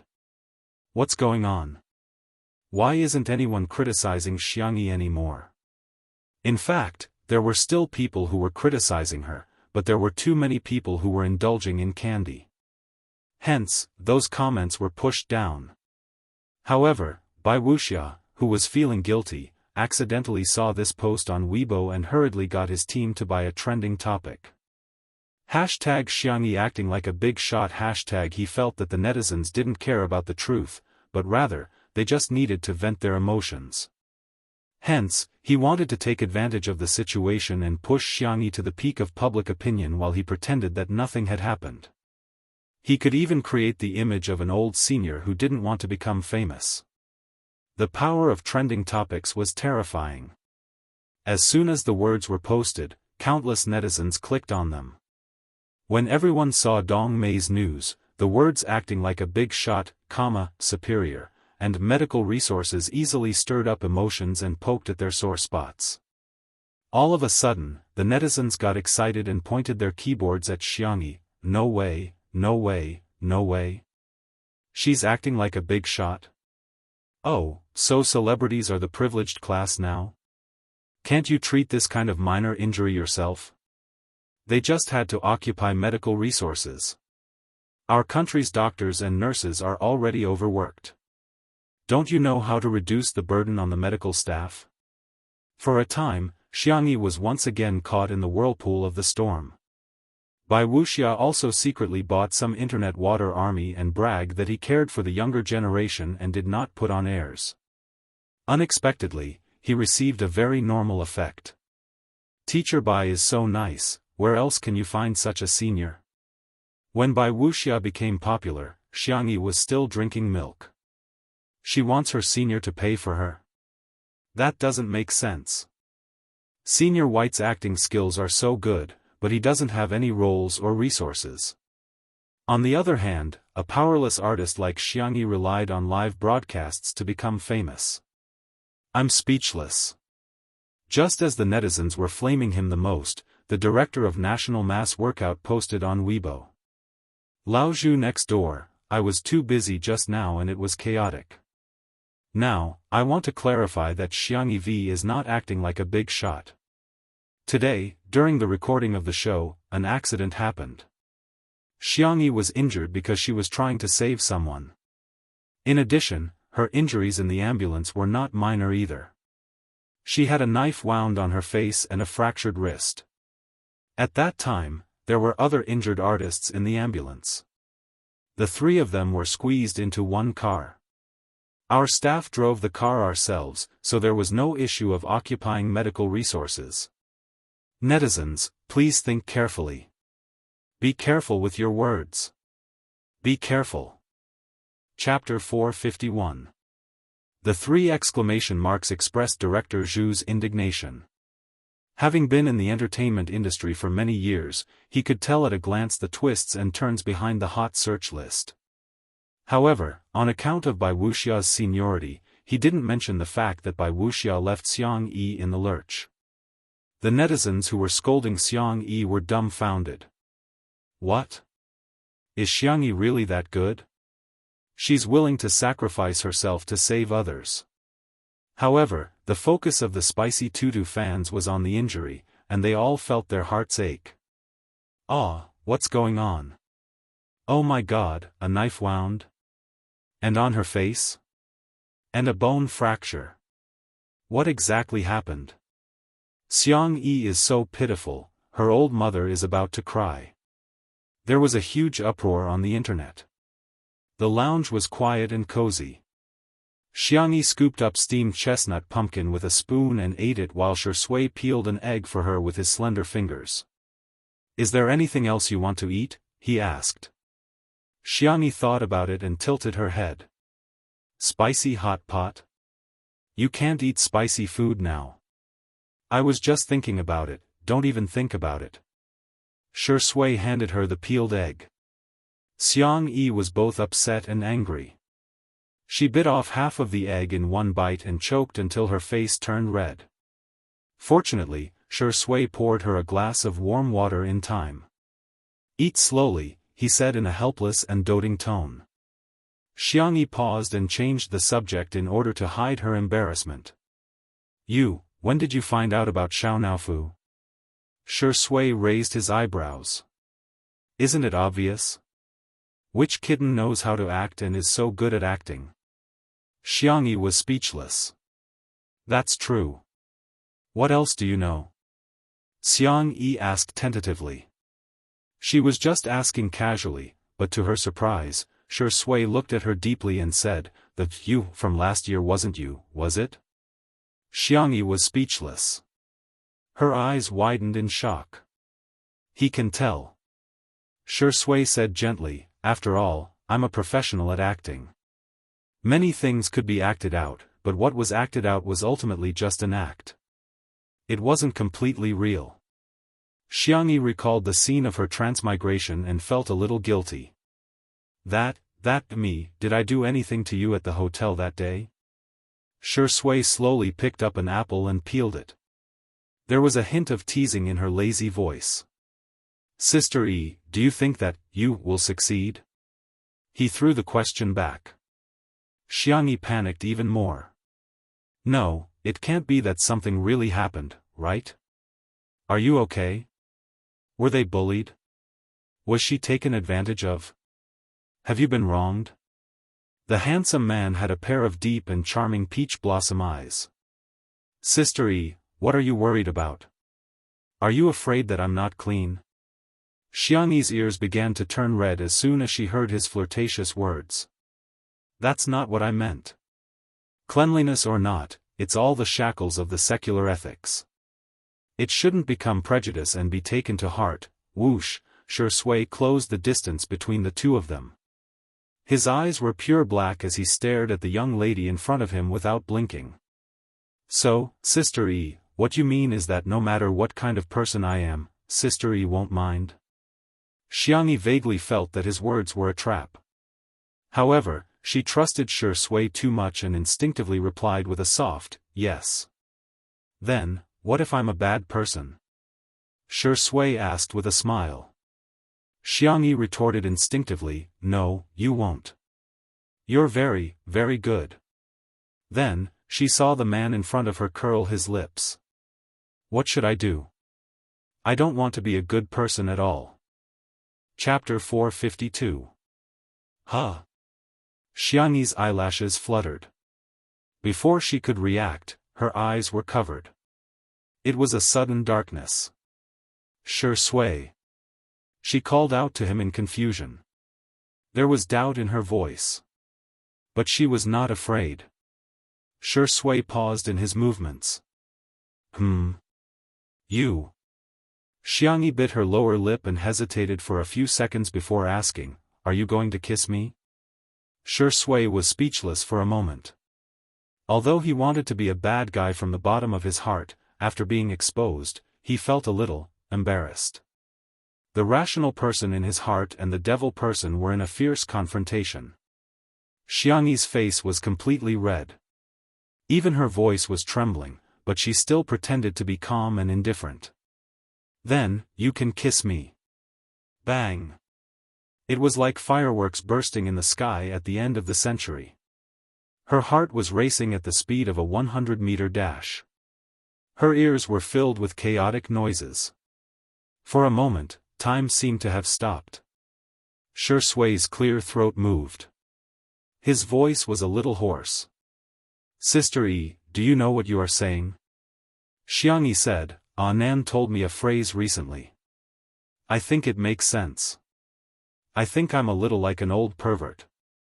Shui was stunned for a moment. After a moment, he laughed involuntarily. You're really, whoosh. Her heartbeat slowed down. It was as if she had rolled on cotton candy in the clouds, wrapped in sweetness. Xiangyi waited for a long time, but he did not kiss her. She was a little nervous. She felt that Shui treated her differently. But she was not sure how much Shui liked her. Was it the same as her, or was it different from her? But now, he was not even willing to kiss her, so it might be the latter, because of the visual barrier. What she did not know was how hot and lustful the man in front of her was at this moment. He wanted to eat the little rabbit in front of him. He did not want to be a good person. Yet, he wanted to be a good person for her. Shui leaned close to her ear, and the warmth of his breath fell on the girl's slender white neck. Do you like me? Xiangyi said calmly, yes. Not a fan of mommies? I'm sorry, I've become a fan. It was dark in front of her, but her hearing was magnified. She keenly heard Shui's low and deep laughter. He said, Sister E, then I'll take it as you confessing to me. Xiangyi, was there something not quite right? There's no need for that. Shui's words made Xiangyi's heart sink to the bottom of the valley like a roller coaster. Then, there was a turn of events, as if he had ascended to the clouds. Wifey fan, do you want to try? Xiang Yi suddenly pulled his hand away. In a moment of carelessness, she used her own broken hand. The pain made her suck in a breath of cold air. Shi Sui frowned slightly and pressed down on her restless hand. Don't move. The girl's doe eyes were bright. Do you like me? Shi Sui did not answer. Clearly, in countless movies and dramas, he could confess to unfamiliar actresses. But at this moment, facing Xiang Yi, he felt embarrassed. He looked a little helpless, licked the corner of his mouth, and was about to say something when he heard Xiang Yi say firmly, "You like me." She used a statement, which was firm and full of courage.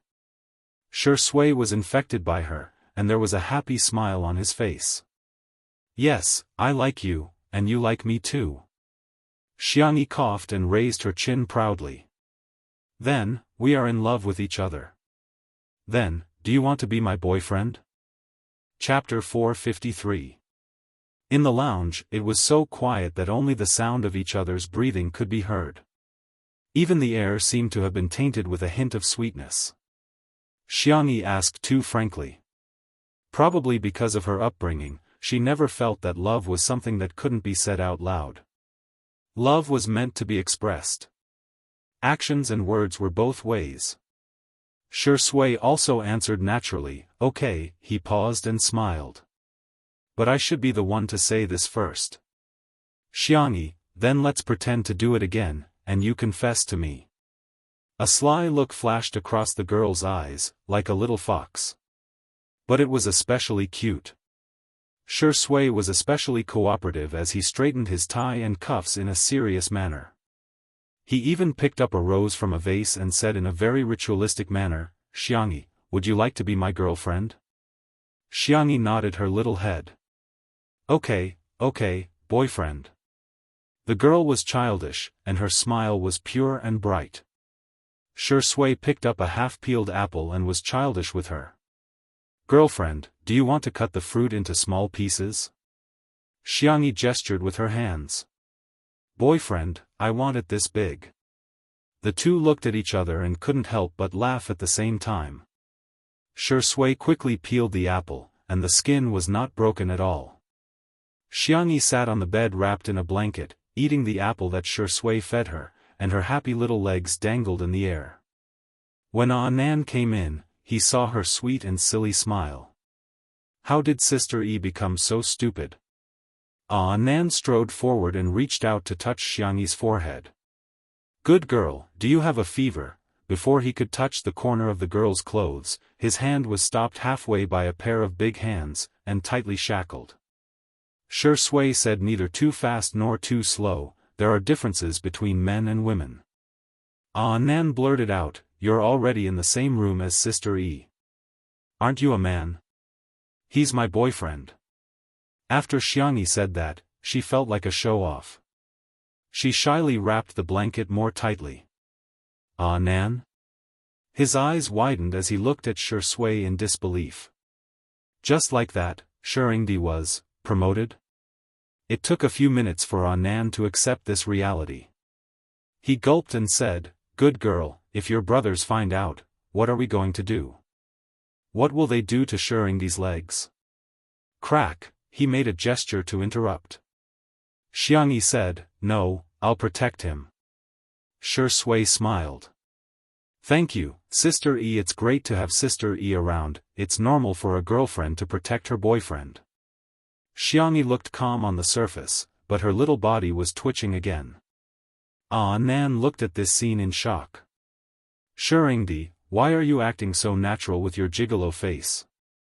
He risked his life and said, "Shuringdi, if you act like this, your fans might think that you're living off a woman." Shi Sui raised her eyebrows. "Can anyone live off a woman?" Nan, many people can live off Sister Yi, but I'm the only one who can live off Sister Yi." Nan's eyes started to glaze over. "Who is it?" Shi Sui's eyes suddenly turned sharp and shot out of the lounge. Nan quickly went to open the door and found a woman in her 30s secretly taking photos through the crack of the door with her phone. He said with a sullen face, "Madam, Please delete the photos or videos. Being discovered, the woman panicked at first, then muttered softly, "Why are you being so fierce? Aren't celebrities supposed to be photographed by others?" Chapter 454. Nan was speechless. Celebrities also have their personal time and space. You're violating their privacy and portrait rights. Dong Mei saw that the other party wasn't tall and had colorful hair. He looked like a hooligan, so she didn't take on Nan seriously. She lied through her teeth, "I didn't take any photos, I was just looking." Who took any photos? Don't talk nonsense and slander people. Which law says that ordinary people can't look at celebrities when they meet them? Nan took a deep breath and resisted the urge to pull her hair. He tried his best to calm down and said, "Give me your phone. You can leave after I delete the photos." Dong Mei's eyes darted around and she had to stir things up. "My phone is my private property. Why should I give it to you? You're invading my privacy. Don't come over. Someone, nurse. Someone is robbing me." Nan was so angry that his head was buzzing. She was allowed to invade other people's privacy, but it was a crime for other people to legally defend their rights? He had never seen such double standards. Her voice was loud and the commotion was too loud. A nurse immediately rushed over to understand the situation. Dong Mei made the first move. "It's him. Nurse, look at his hooligan appearance. He even wants to snatch my phone. Your hospital service is really bad. How can you let such a person in?" Nan was speechless. The nurse had a headache and could only persuade both sides. Nan was still arguing, but when he turned his head, he found that the woman had sneaked away. F***ck, what kind of person is this? The difference between people is bigger than the difference between a human and a dog. Damn it.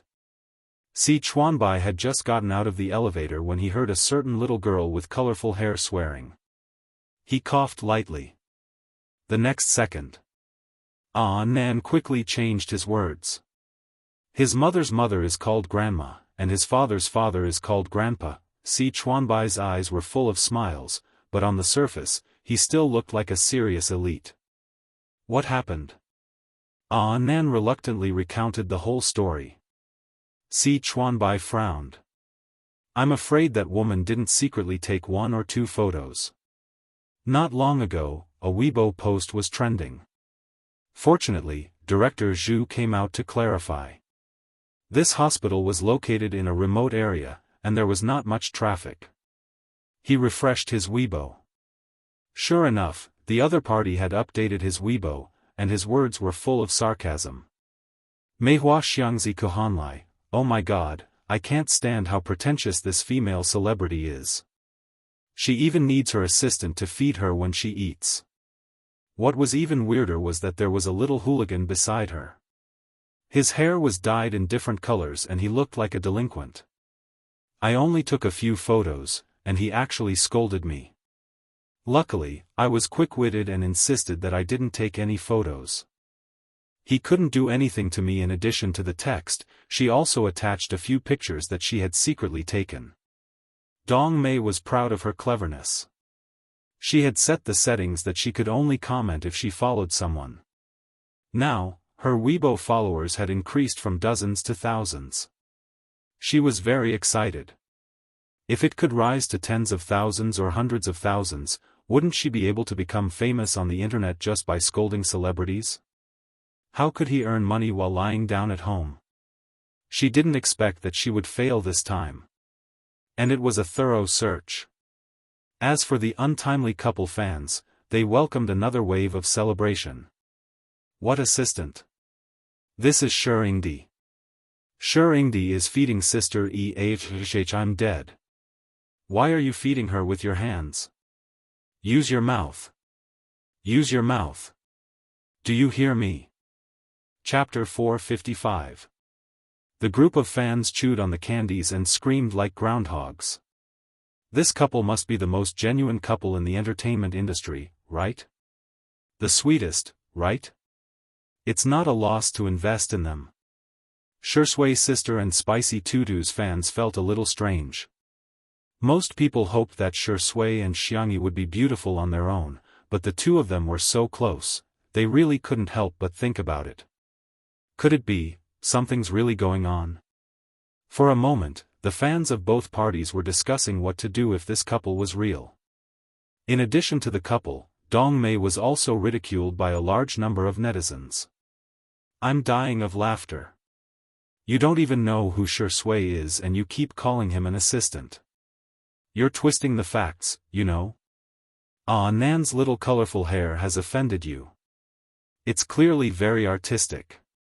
Even ordinary teachers can't dye it that way. The blogger's smug face is really disgusting. Xianxia is a celebrity, but she's also a patient. Other things aside, secretly taking photos of her is really tasteless. Looking at the abusive comments on the screen, Dong Mei's expression froze. Public opinion on the internet changed rapidly.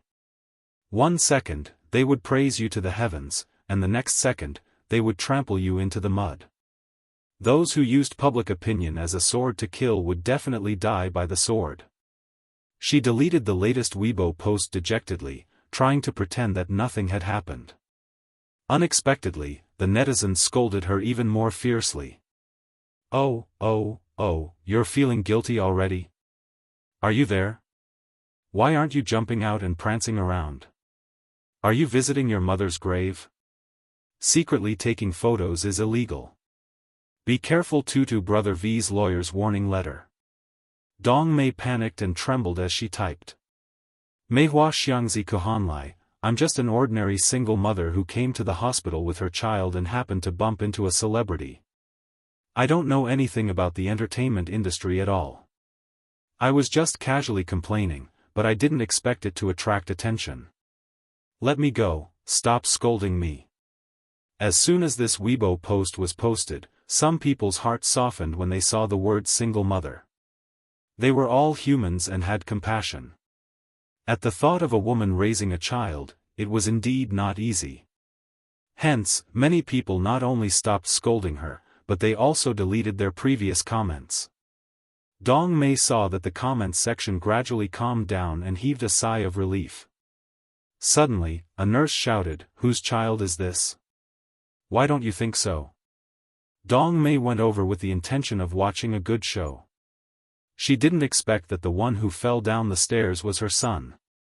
The child's knees were bruised and his palms were scraped. The drip bottle was broken and the needle in his hand was bleeding again. It was a shocking sight. The nurse was carefully removing the needle for him. "Mommy, I'm not in pain."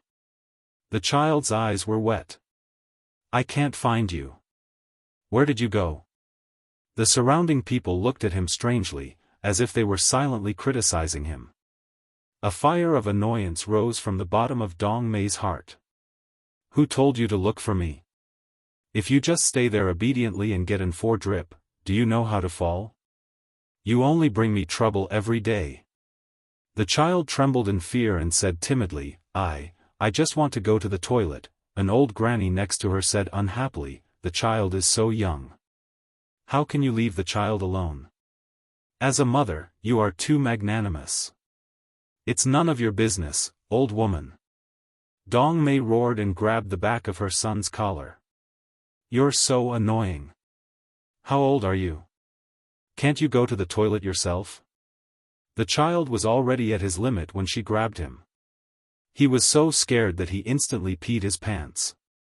The response he got was a slap from his mother. Chapter 456. Smack. The crisp sound made the people around them shudder in fear. Dong Mei scolded, "Will you die if you hold it in for a while longer? You're already so old, yet you still wet your pants. How disgusting. Are you deliberately trying to embarrass me? Why did I give birth to a son like you?" The child's face turned pale as if he had done something terrible. He was so scared that his body began to tremble. The old lady from earlier said angrily, "What kind of mother are you?" The other passers-by were also very indignant.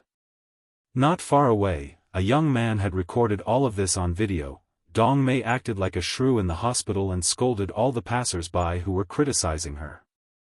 Only then did she take the child back to get an intravenous drip. The child was wearing soaked pants and didn't dare to speak or sit down, for fear of dirtying the hospital chair. There were still nurses who couldn't bear to see him like this and found a pair of hospital pants for him to change into. "Thank you, sister." The child thanked her obediently. "You're welcome." The nurse smiled at him and raised her hand to ruffle his hair. When she returned to her shift, she vaguely heard some patients discussing things like, "This video of her hitting the child is so popular," and "people like her don't deserve to be parents." She glanced at it curiously and realized that the woman in the video was the pitiful child's mother. The nurse clenched her fists, feeling a sense of satisfaction. On this day, countless people's social media platforms were flooded by a small video. The way the mother treated the child in the video was jaw-dropping. That last slap and the child's tearful tears touched countless people's hearts. "You have to take exams to get into school, but why don't parents have to take exams?" She left her child alone and even hit him. Is this mother her biological child? After watching this video, I realized that not everyone in this world is worthy of being a parent. The anger of the netizens was astonishing. It didn't take long for someone to dig out Dong Mei's information. Her Weibo account did not escape the sharp eyes of the netizens. When they saw that she had posted on Weibo to slander Xianxia, their anger doubled. The backlash of public opinion was also astonishing. Within a few minutes, her Weibo account was completely flooded. Later, Dong Mei's old classmate in real life also revealed that she wasn't a single mother at all. He even posted a screenshot of her family of 3 going on a trip. The evidence was irrefutable. The netizens who found out that they had been cheated were all furious.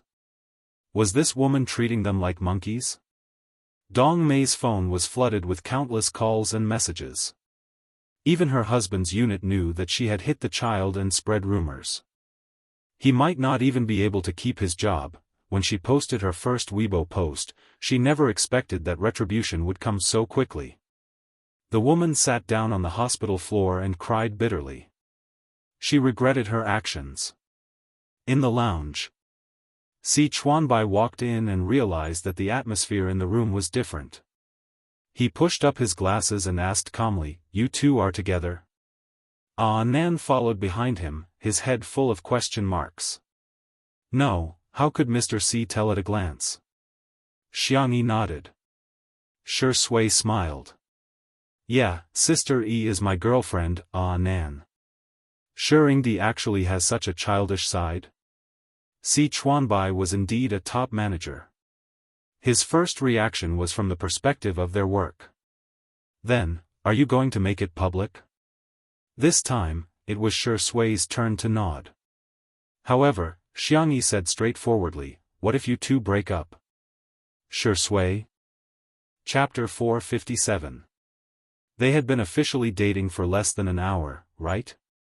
She was already considering a breakup? Nan kept coughing and hinting wildly. "Sister E, your way of thinking is too dangerous." "Nan, is your throat feeling uncomfortable? I'll make you some loquat cream when we get back." Xianxia blinked and looked at Shi Sui. She said in a gentle and serious tone, "From a logical point of view, there is indeed a possibility of us breaking up. Wouldn't we have to make our relationship public again? Wouldn't that be too troublesome?" Shi Sui, so, the reason why the little girl didn't want to make their relationship public was because she was worried about breaking up? His voice was low and hoarse as he said faintly, "Sister E, do you think I'm troublesome?" That's not what I meant. I meant that making it public would be troublesome." Shi Sui lowered his eyes. His thick and long eyelashes cast a faint shadow on his cold white skin. He looked pitiful. "You don't have to say any more. I understand. I'll just listen to Sister E." Xianxia wavered. She curled her toes and struggled for a few seconds. Then she said, "Why don't we make it public, Shui raised his chiseled chin, and his dark eyes lit up. Xiang Yi, have you agreed to give me a status? That's great. So, in Sister Yi's heart, I'm not someone who can't be seen in public. Xiang Yi was anxious. How could she forget that Shui was a fragile? Her man was her big baby. She had to pamper him. How could she hurt his delicate heart? No, I don't think of you that way. Huh? Then what does Sister Yi think of me? She thinks you're very good. Thus, Si Chuanbai and Ah Nan watched helplessly as the little girl wrapped in a small blanket shyly flattered Shui, Ah Nan. Shuringdi, even the tea sage would call you an expert when he sees you. Si Chuanbai looked like he couldn't bear to watch. What gentlemanly, refined, and ascetic persona. Fake, it was all fake. Dogs were Shui's true nature. Director Zhu and the others were so busy that their feet barely touched the ground, but they still took the time to visit Xiang Yi. An apology would definitely be necessary. After all, if one were to look at it carefully, this was considered a mistake on the part of the production team. But I have good news to share with you, Sister Yi. Director Zhu smiled.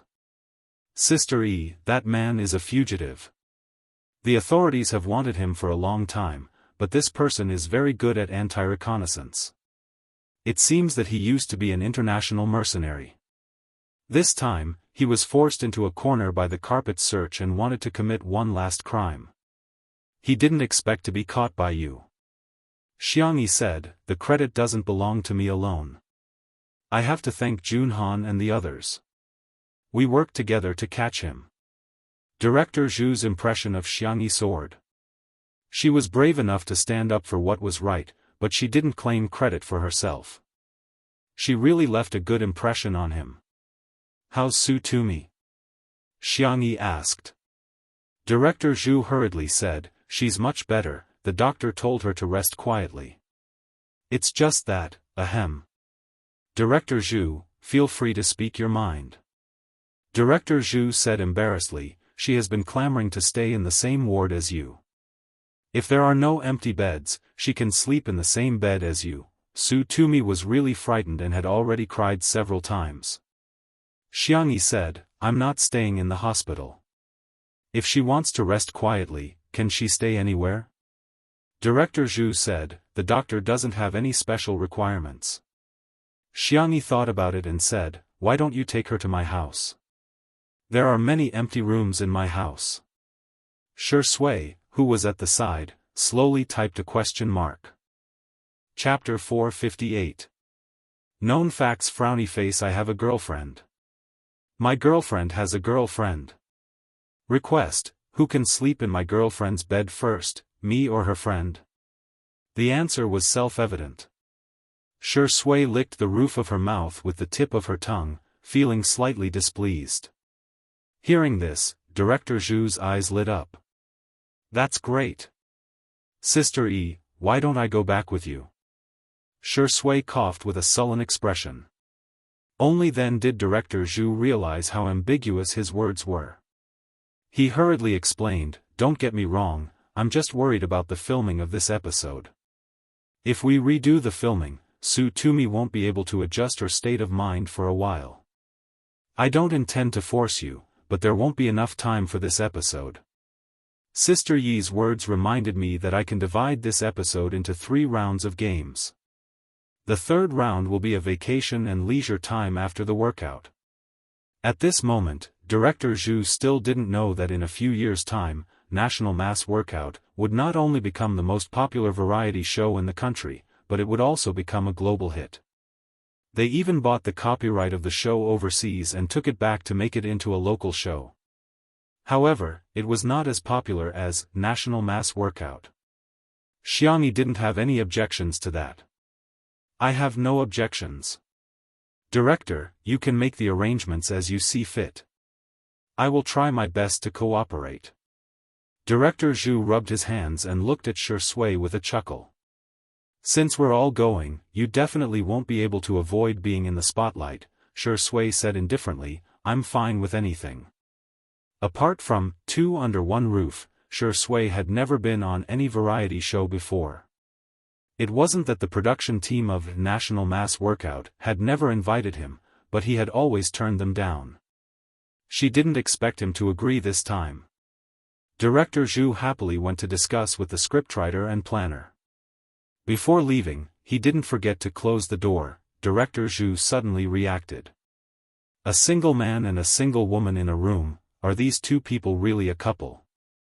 Director Zhu was extremely efficient and he soon came up with a plan for the next filming. When Su Tumi heard that she could go to Xiangyi's house, she forced herself to perk up and insisted on riding in Xiangyi's ordinary car instead of her luxurious nanny van. Although Xiangyi had become the boss of Tomato Entertainment, she still used the same equipment when she went out. She didn't really care about these things. When Su Tumi got into the car, Shui happened to be there too. She was confused. "Senior Shi, aren't you going to take your own car?" Shui's expression did not change. "Sister E is injured. I'm here to take care of her." "Oh." Su Tumi answered foolishly. After getting into the car, she sat down beside Xiangyi. She was barefaced, and her skin was in good condition. It was just that her face was very pale, without a trace of blood. "Drink some hot water." Xiangyi handed him a thermos. Su Tumi unscrewed the lid of the cup and found that there were wolfberries and red dates soaked in it. She took a sip and felt that it was warm. Her eyes stung, and she felt like crying again. Xiangyi asked, "Are you okay?"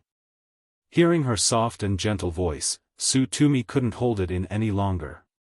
Humans seem to be like that. When they're alone, they can be very strong, but when others suddenly show concern for them, they can instantly break down all their psychological defenses. Su Tumi burst into tears.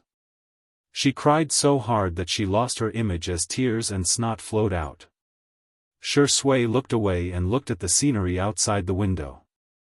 Apart from Tutu, he couldn't be bothered to comfort the other women no matter how miserably they cried. Xiangyi said, "Su Tumi." Su Tumi sobbed uncontrollably and asked, "Do you despise me?" In the next second, Xiangyi patted her shoulder and gestured to her. "You can lean here and cry." Chapter 459. Su Tumi was stunned. The young girl in front of her had a calm gaze that seemed to be immersed in the gentle moonlight. Su Tumi pounced on her neck and burst into tears. She sobbed and said, "Why are you so nice?" Xiangyi gently patted her back and said, "Don't be afraid, I'm here." "Woo-woo, Xiangyi, if you were a man, I'd definitely marry you." Xiangyi was about to coax Su Tumi but she met Shui's resentful and aggrieved gaze. It was as if she was a heartless man who had abandoned his wife and child. She cleared her throat and said, "It's impossible between us." However, Su Tumi burst into tears and hugged Xiangyi. "I don't dare to close my eyes. Once I do, I'll see that man." Xiangyi allowed her to hug her tightly and said softly, "Are you hungry? I have a lot of pigs at home, I can kill one for you." Su Tumi stopped crying. "Or a chicken. I can make a large plate of chicken and eat it with noodles." Su Tumi burped and said, "But I still want to drink chicken soup. I haven't had it in a long time. My manager has been telling me to lose weight." Xiangyi said, "Kill another one then." Su Tumi exclaimed, "Wow, can I be good friends with you for the rest of my life?" They arrived at the manor. Li Jianyu looked at Director Zhu and the others in confusion. Aren't they the big shots of variety show directors? Director Zhu greeted enthusiastically, "You're Xiao Li, right? I've watched your show. It turns out that daily filming can be so interesting." "You flatter me, Director Zhu, your show is the most exciting. It's a textbook example." The two shook hands and Li Jianyu felt like he was dreaming.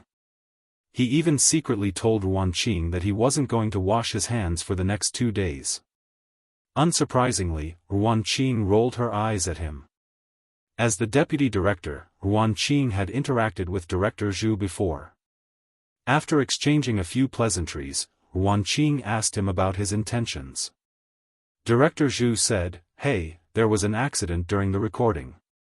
In order to make up for the time, we're going to add a game called Reward Time. We want the feeling of relaxation after a workout or even a vacation." Li Jianyu instinctively said, "As expected of you, Director Zhu." I can't believe he could come up with such a plan. Director Zhu smiled and said, "We have to thank Sister Yi for lending us the venue. Alright then, you guys get back to work. I'll go and shoot now." The team of National Citizen was mature and efficient. A group of people methodically installed fixed cameras, set up sound recording equipment, and filmed environmental materials. Li Jianyu gradually felt that something was wrong. "What? Are you here to steal my job?"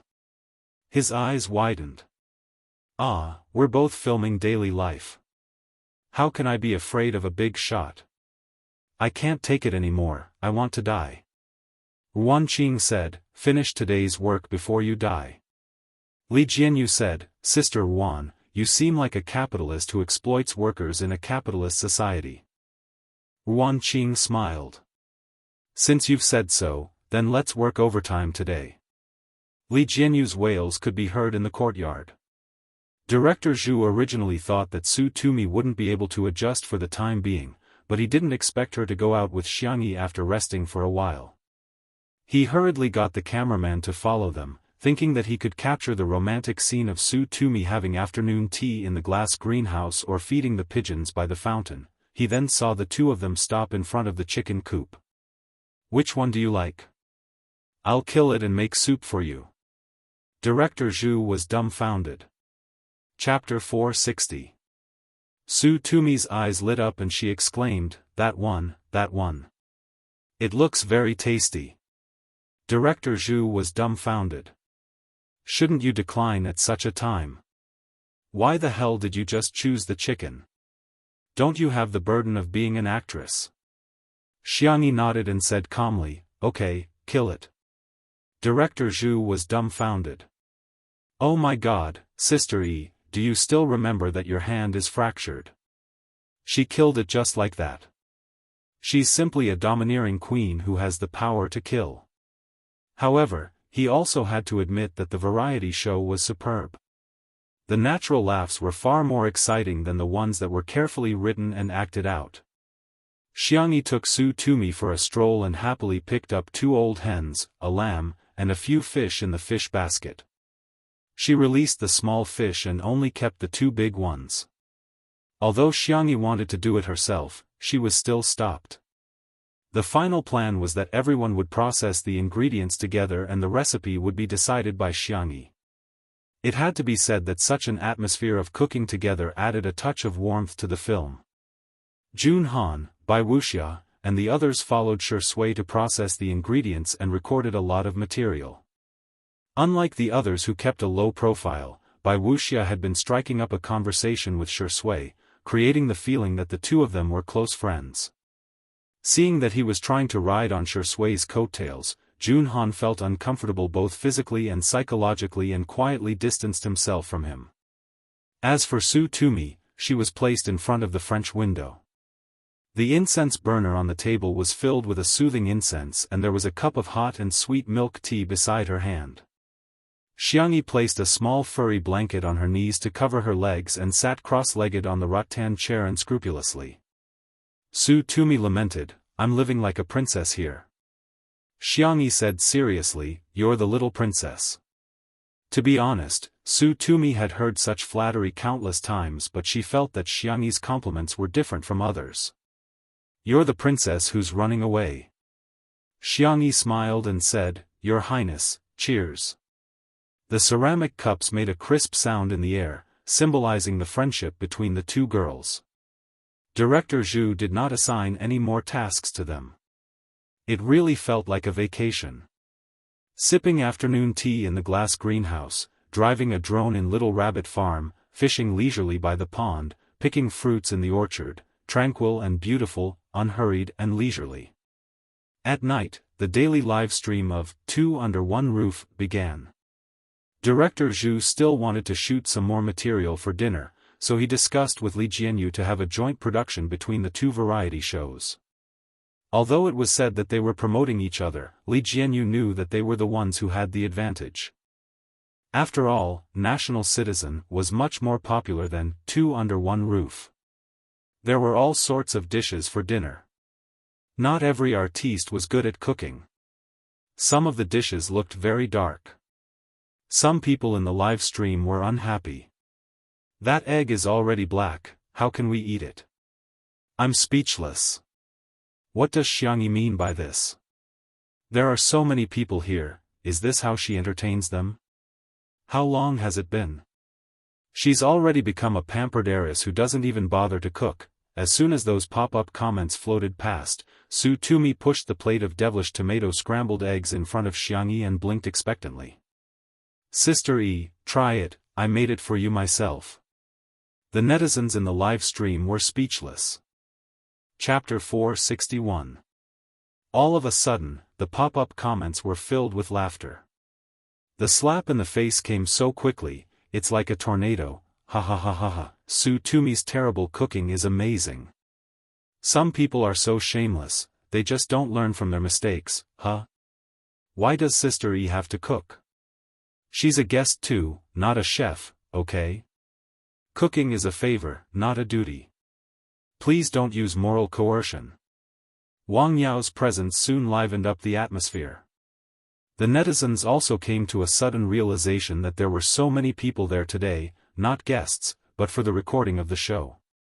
I suggest everyone raise a glass to thank Sister E for her bravery today, and thank Sister E for providing us with the venue. Wang Yao said. Su Tumi said, Sister E is injured so she can't drink. I'll drink on her behalf.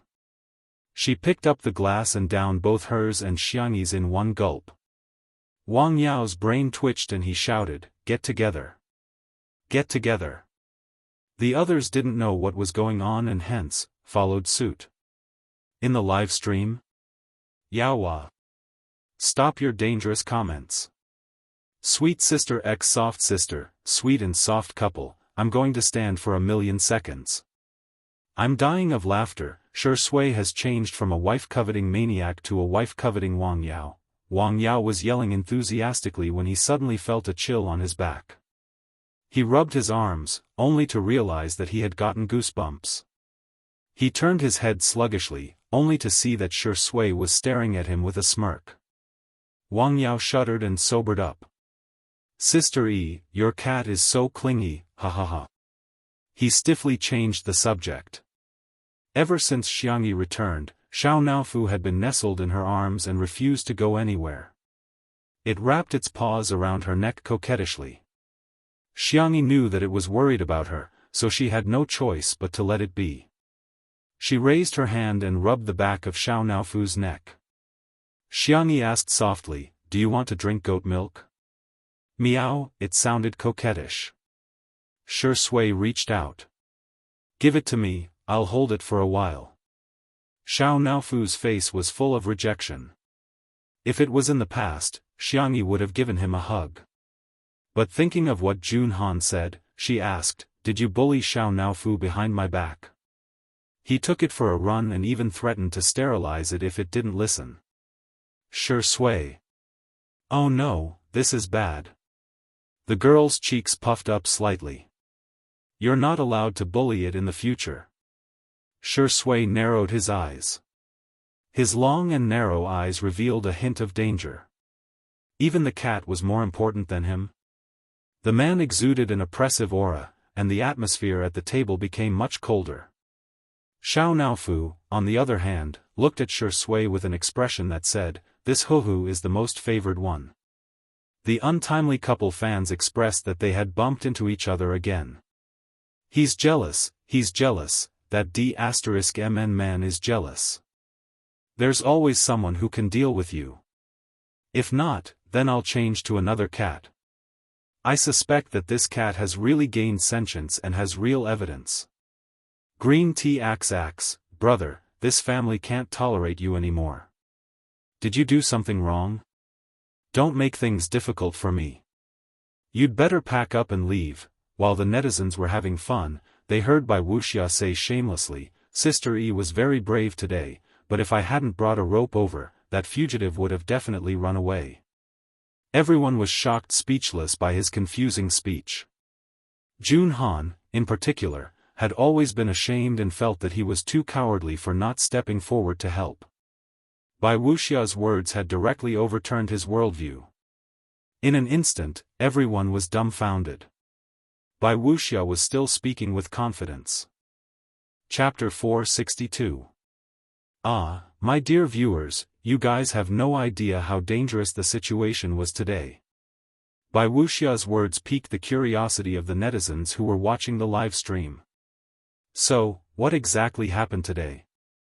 I seem to have seen Director Zhu's Weibo post about Sister E saving the damsel in distress.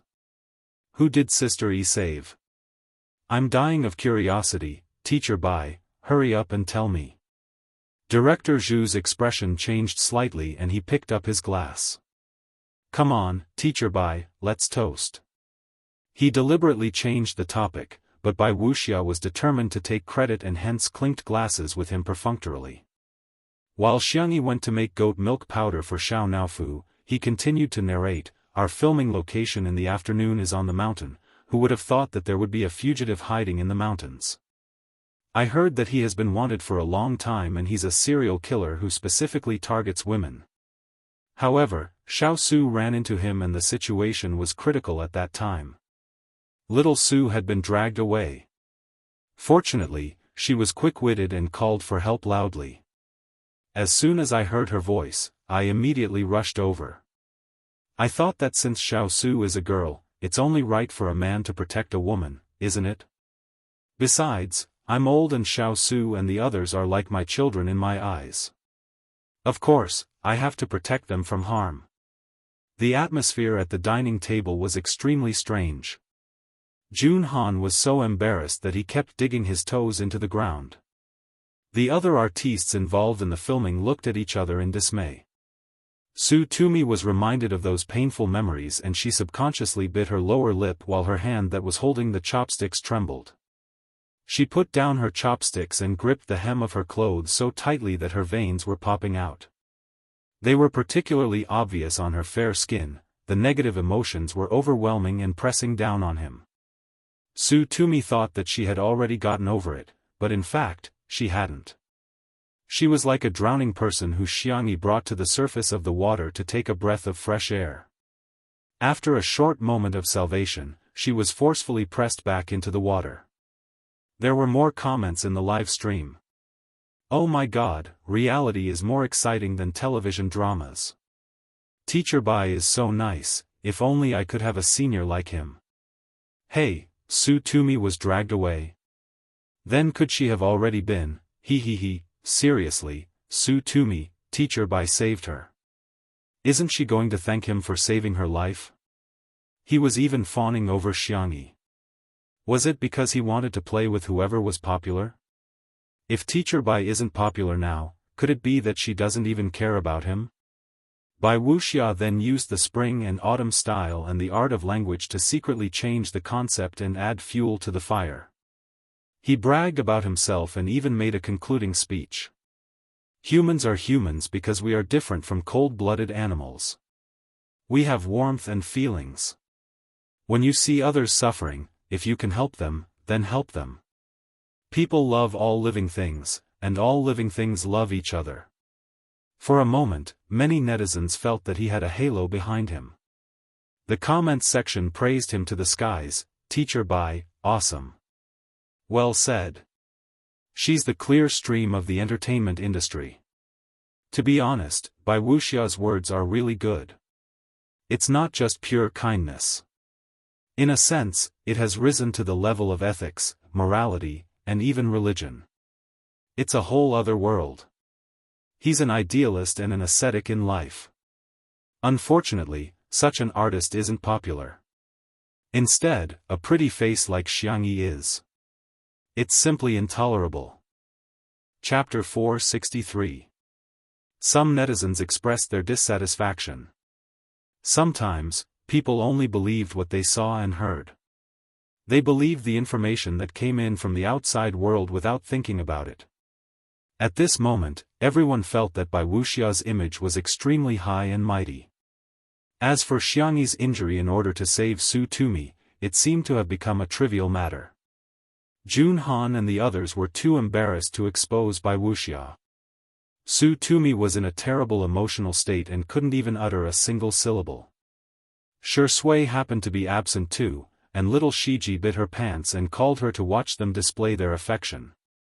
By a freak combination of factors, Bai Wuxia actually succeeded in pretending to be cool. Even Li Jianyu was fooled into a daze.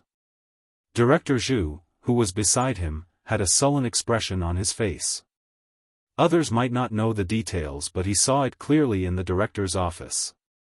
Bai Wuxia didn't save Su Tumi at all. He left her in the lurch right from the beginning. It would be fine if he didn't save her, but how could he have the cheek to take all the credit and even use this matter to create hype? Bai Wuxia's face was flushed with success. Little did he know that in Director Zhu's heart, he had already been blacklisted.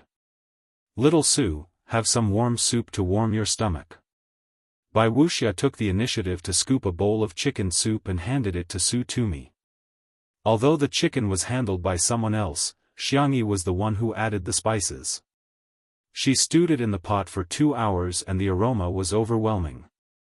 Before taking it out of the pot, she skimmed off the oil and sprinkled a little salt on it. A sip of the soup was enough to make one sigh in satisfaction. Previously, Xiangyi scooped 2 bowls of soup for Su Tumi, who drank all of them. However, when she saw the soup that Bai Wuxia scooped for her, Su Tumi felt nauseous and somehow thought that Bai Wuxia's face was that of the fugitive. She retched and left the banquet in a disheveled state. At this moment, there was an uproar in the live stream. Isn't she too rude? Teacher Bai scooped soup for her, but not only is she not grateful, she even pretended to vomit. Wow, it's no wonder she's the vase fairy's friend. Birds of a feather flock together. Annoying people play with annoying people. Awesome. Bai Wuxia pretended to smooth things over for Su Tumi and said, little Su probably hasn't gotten used to it yet. Girls will definitely take a long time to get over such things. There was a huge wave of comments praising him for his gentleness, meticulousness, and high EQ. Jun Han couldn't help but retort, Senior, can you not mention this matter in front of big sister Tumi? Every time you mention it, you're hurting her. Bai Wuxia was a little embarrassed. He acted like a life mentor and said, am I not doing this for her own good? No matter what happened, one had to face it bravely. Only by daring to face hardships can one truly walk out of the shadows. How can you just think about running away? His ability to pour out chicken soup was top-notch. How could Jun Han win against him in an argument? He was rendered speechless and could only sulk. All of a sudden, a clear and indifferent voice slowly rang out, is there a rule that says you can't escape? Everyone looked over in unison. Under the blazing bright lights, the girl stood there quietly with the cat in her arms. Bai Wuxia felt guilty and didn't speak as confidently as before. Well, it makes sense, it does make sense, but there are differences between individuals. Why can't we escape? It's not shameful or ridiculous to escape. It's just a right to choose. Chapter 464. Bai Wuxia tried to use chicken soup to defeat Xiangyi. Little Xiang, if everyone thinks like you, wouldn't society be in a mess? It's like if all women are dink and don't have children, wouldn't the human race be extinct? Therefore, people must be strong and not weak. When the heavens are about to give a great responsibility to a person, they must first suffer. Sorry, Senior, I can't agree with your point of view. First of all, reproduction is not a necessary social obligation for women. Forcing it on women is a manifestation of gender discrimination. Second, people have different personalities. It's good to be extroverted, but it doesn't mean that introverted people have to be extroverted. Similarly, I'm not denying the positive meaning of being strong. I just think that there is a limit to how much people can bear. If it's painful enough, why should we be strong? What's the big deal about running away or even crying? Senior, do you think this is something worth laughing at? Xiangyi interrupted him, which made Bai Wuxia feel incredulous. He was a senior. Xiangyi was just a junior. How could she interrupt him? Bai Wuxia was indeed popular when he was young. Later, his acting skills did not improve. His acting skills became routines and templates, and gradually, he had fewer and fewer acting roles. However, he was still a senior. Now that he was older, he would be respectfully called a senior wherever he went. Being questioned by Xiangyi, Bai Wuxia was furious and unconsciously put on airs. What do you know? You're just a little girl. You've only studied for a few days, yet you dare to criticize others? Xiangyi did not react violently when she heard this. She said calmly, since senior insists on his point of view, then I think we have nothing to say. Communication was first established on the basis that the two must be on the same channel. If it was a crossover chat, then it would be meaningless. Xiangyi had never forced others to agree with her character. In the live broadcast room, Xiangyi's simple words made countless people fall silent. Yes, from childhood to adulthood, no matter what hardships they encountered, they always heard that they had to face it and overcome it. But today, they heard a different kind of voice. It turned out that running away was not shameful, and being weak was not wrong. Many people in front of the screen had a flicker of light in their eyes, revealing a trace of confusion. There was spicy tutu, but something interesting happened. Bai Wuxia seems to have dropped out of middle school. Where did he get the guts to be so fierce to Sister E? Sister E graduated from one of the top 2 universities in the country. I'm dying of laughter. Does the internet really have no memory? Back then, Teacher Bai kept saying that he was going to win the Nobel Prize for acting. At that time, he was ridiculed by the crowd. My boss is exactly the same as Bai Wuxia. You talk to him about money, he talks to you about life, you talk to him about life, and he talks to you about overtime. At the same time, he also talks about how the wolf culture 996 is good for young people. Everyone, wake up. This kind of person doesn't want to impart any wisdom of life to you at all. He's just using the form of preaching to satisfy his own selfish desires. The atmosphere at the table was very tense. Bai Wuxia put on airs. He thought that even if Xiangyi apologized to him, he would show her who was the boss. He wanted her to know that she had to follow the rules when dealing with her seniors. Unexpectedly, Xiangyi ignored him and turned her head to ask Jun Han, who was beside her, "Where's Su Tumi?" Jun Han was stunned. She seems to have gone to the bathroom. Thank you. Xiangyi nodded and picked up the tissue box and small blanket at the side. I'll go accompany her. Chapter 465. The young girl's tone was natural and casual, but it made Jun Han's heart race. It wasn't the kind of heartbeat that came from love. Using his poor vocabulary to describe it, the most intuitive feeling he had was, he was moved by her gentleness. Jun Han suddenly understood why so many people liked Xiangyi.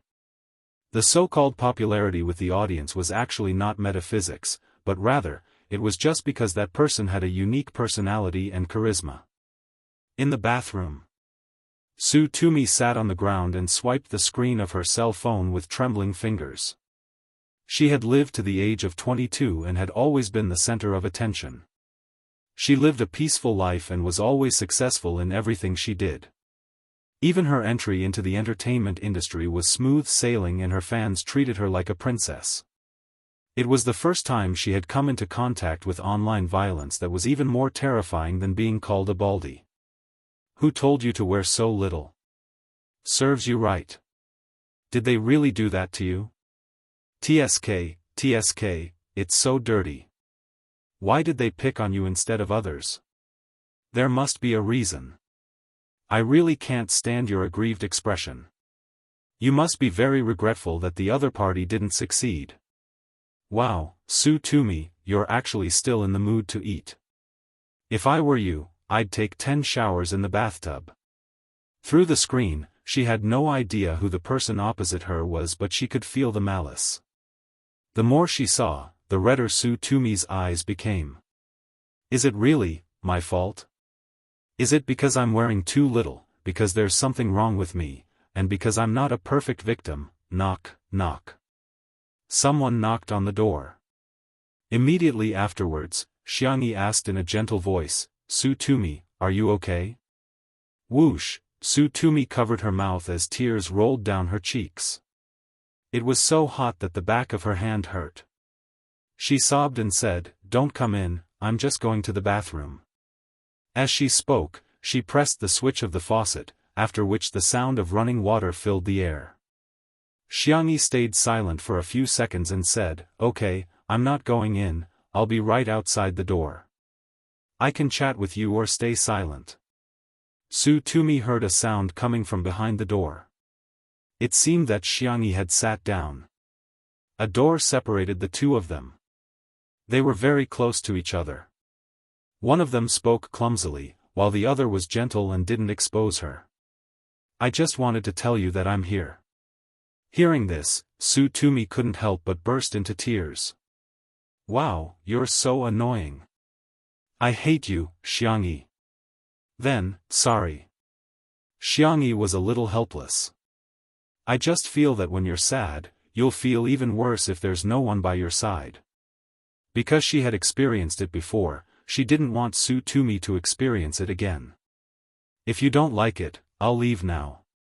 I'll leave the tissue box and blanket here. If you need them, you can open the door and take them. I won't let anyone disturb you. Before he could finish, Su Tumi opened the door and wailed miserably. You're not allowed to leave. Xiangyi said softly, Okay, I won't leave. I don't really hate you. Su Tumi cried until the tip of her nose was red. What I hate is the chicken soup that guy mentioned. I also hate myself for crying. If you don't like his chicken soup, do you want another bowl of my chicken soup? Xiangyi asked with a smile.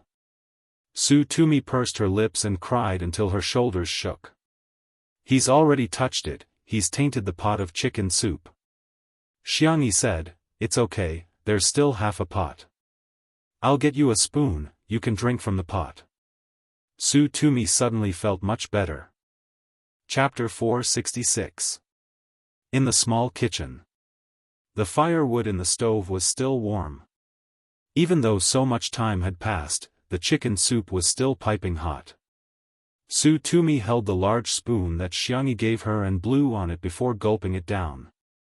It was so delicious that she clenched her fists tightly. Before cooking, the oily parts of the old hen were removed and freshly picked mushrooms were added to absorb the oil. Hence, it wasn't greasy at all. The red dates and wolfberries not only gave the chicken soup a bright color, but also added just the right amount of sweetness. After drinking the soup, she took a sip of the mushrooms that were filled with the rich chicken soup. It was as if fireworks had exploded in her head and all her feelings were summed up in 2 words. So fragrant. It's so fragrant, it's so fragrant. Su Tumi's eyes were watery, perhaps because of the heat of the pot or because she was touched. As for the poisonous chicken soup that Bai Wuxia mentioned, she had completely forgotten about it. Bai Wuxia? Who is he? Is it important? His words are nothing. Sister Yi's chicken soup is the best. Without Xiangyi and Su Tumi around, the atmosphere at the dining table became even stranger. Bai Wuxia couldn't take it anymore and hence, he spoke loudly again, trying to belittle Xiangyi to prove that he was right. Confucius said that fathers and sons are related, monarchs and ministers are righteous, husband and wife are different, elders and children are orderly, and friends are trustworthy. It seemed that the rules of seniority had been completely forgotten by the youngsters. They don't even have the minimum respect for their elders. How ridiculous. He had always liked to quote from classics and often considered himself a cultured person because many artists in the entertainment industry had low academic qualifications. Many small-time artists didn't dare to say anything after being rebuked by him. Instead, they would feel ashamed because they were too ignorant. To his surprise, Jun Han retorted, Mencius was the one who said that, right? Bai Wuxia was a little embarrassed and he pretended to be angry. What do you know? How dare you refute your senior just because you've read a few books? Jun Han was speechless. I studied Chinese for my undergraduate degree, so I still have some knowledge about literature. Senior, do you think I can't even read? All of a sudden, the comments in the live stream were divided.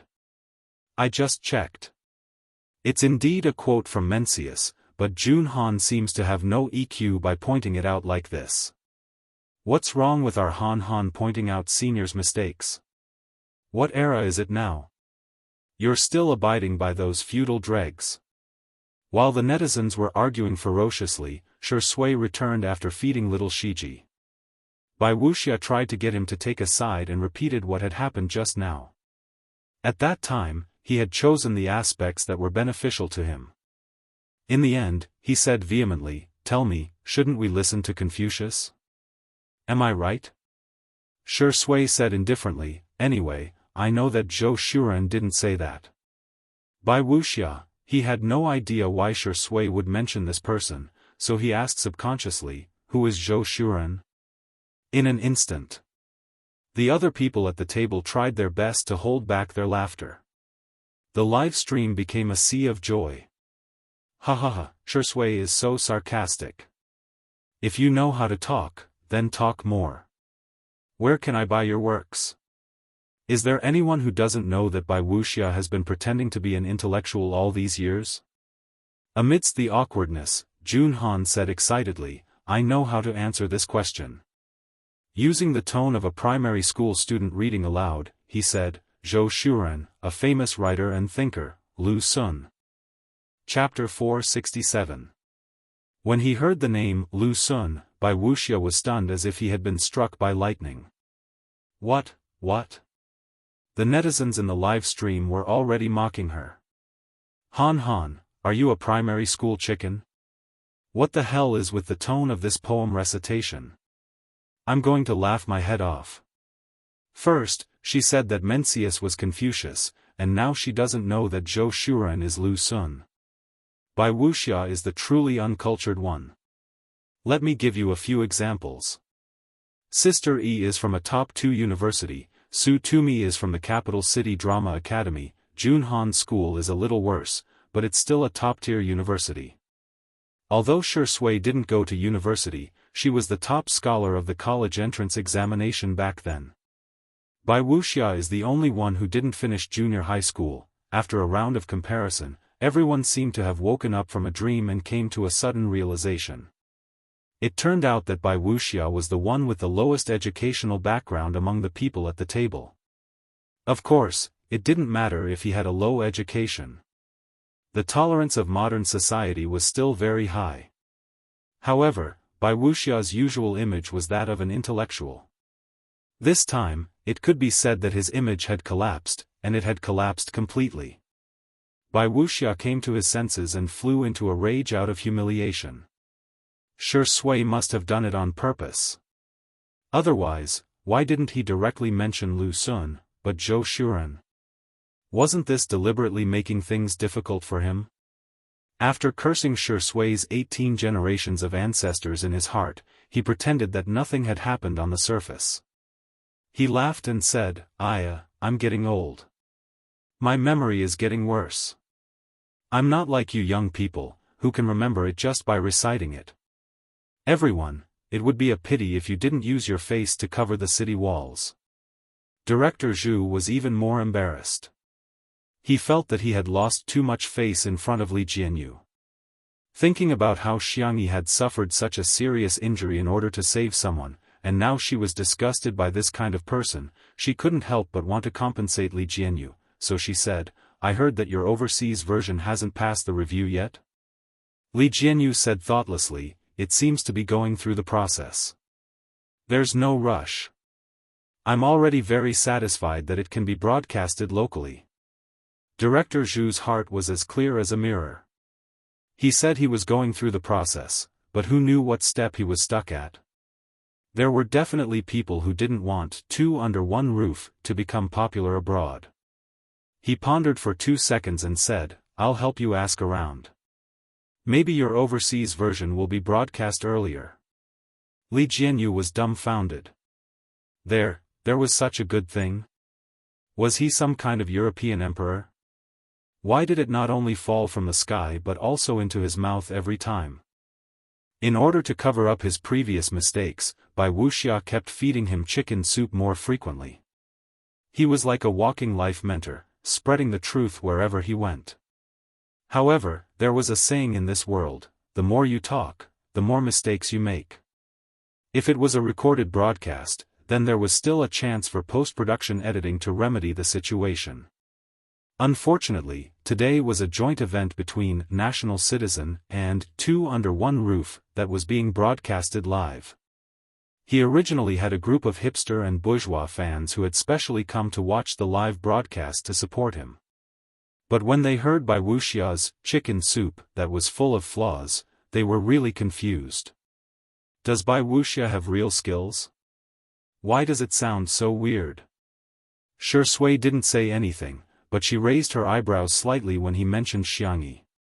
Why is there a saying in ancient times that men are in charge of external affairs and women are in charge of internal affairs? Of course it makes sense. I can't stand Xiangyi's flamboyant personality. She's a girl, after all. She should just stay at home and do the laundry and cook.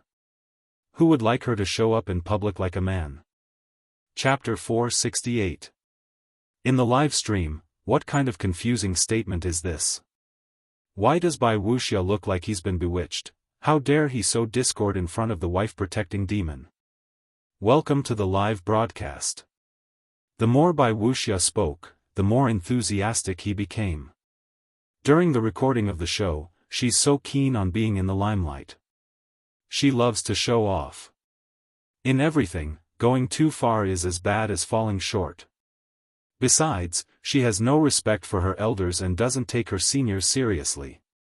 In the next second, Shi Sui said indifferently, "In Sister Yi's eyes, there's the sea of stars, the tranquility of life, flowers, grass, chickens, ducks, pigs, and geese, but there's no trash."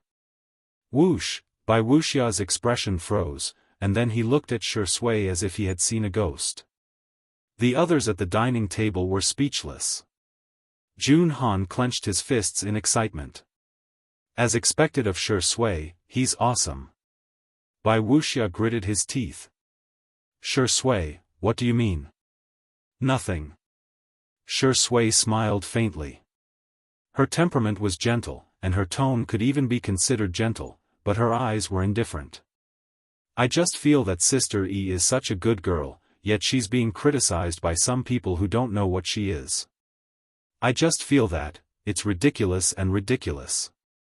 Bai Wuxia was about to explode in anger. After all, he had been popular before. Yet, Shi Sui actually said that he was someone who doesn't know what kind of person he is.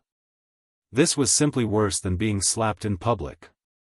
In the director's office, Li Jianyu was dumbfounded, and so was Director Zhu next to him. No one expected Shi Sui to rebuke someone.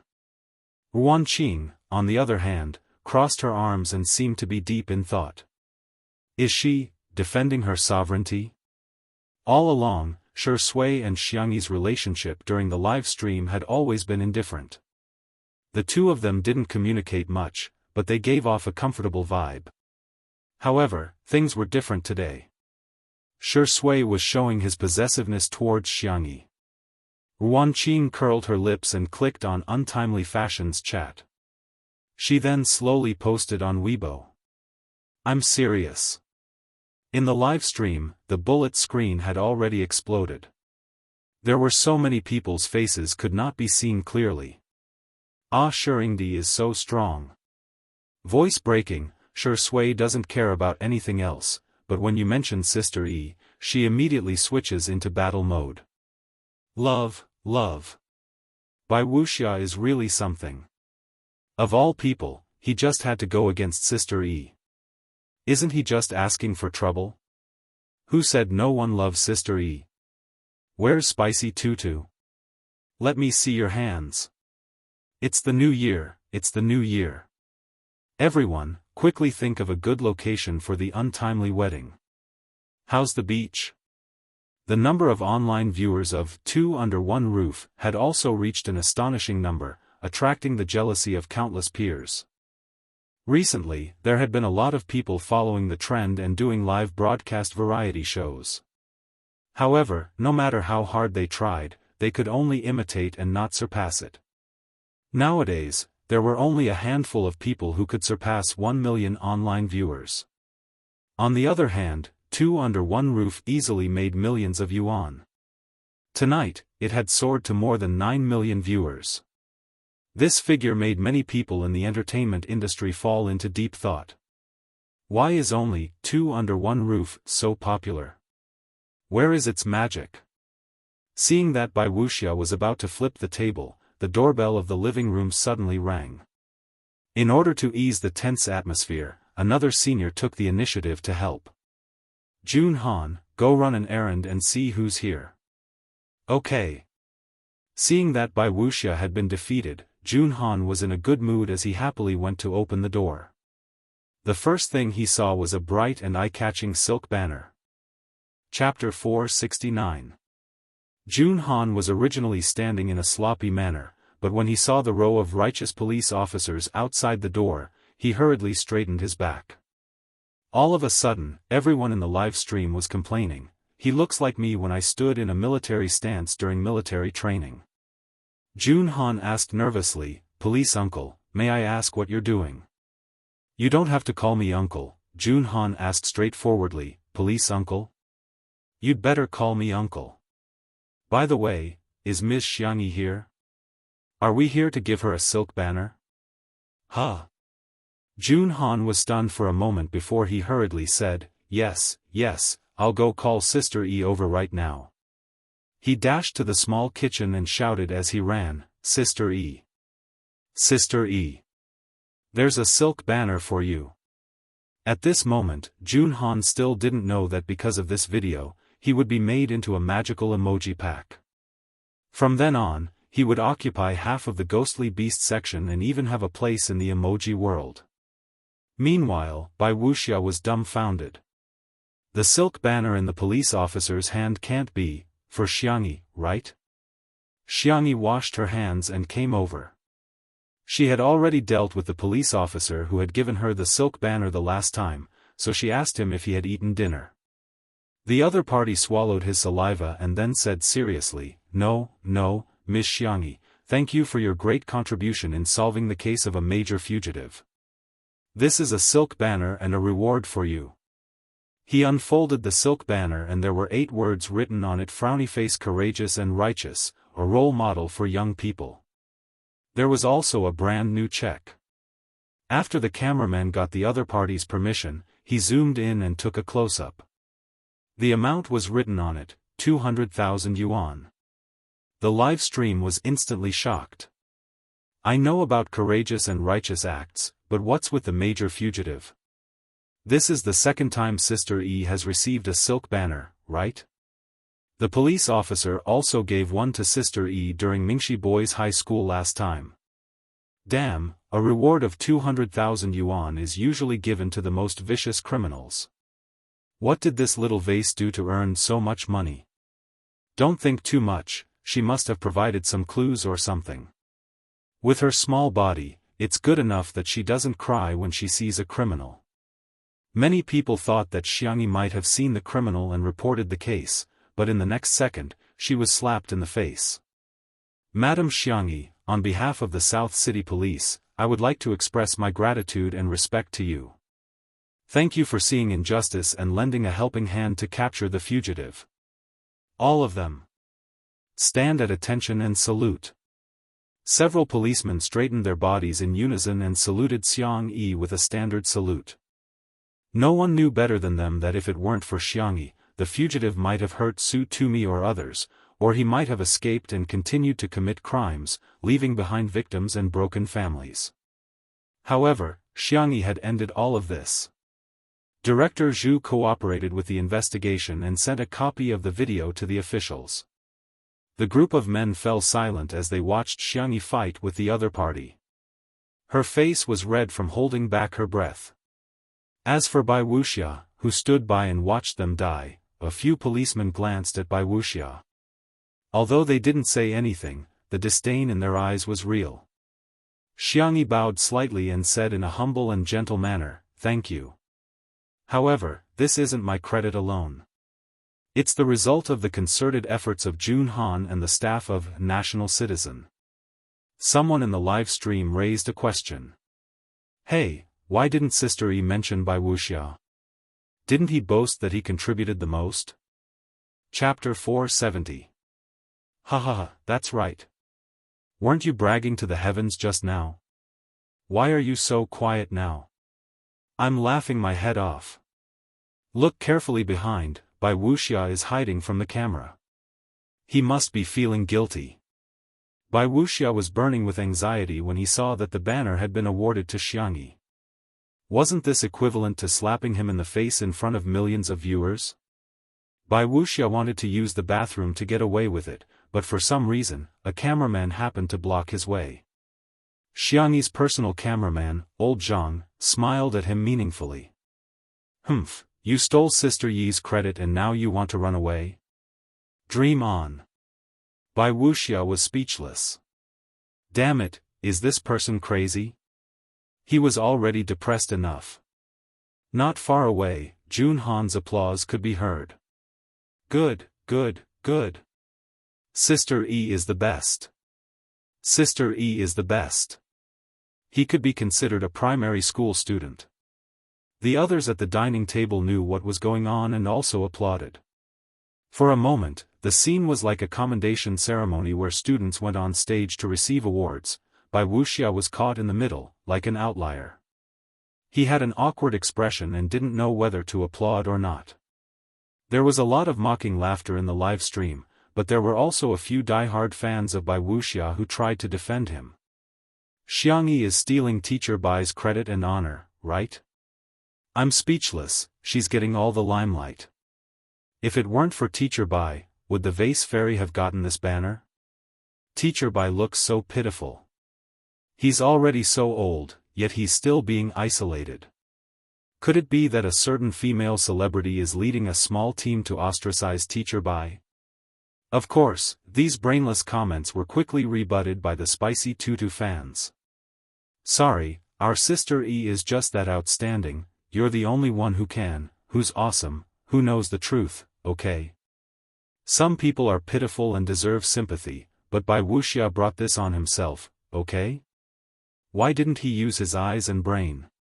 In reality, the policeman said a few more words of encouragement to Xiangyi before leaving.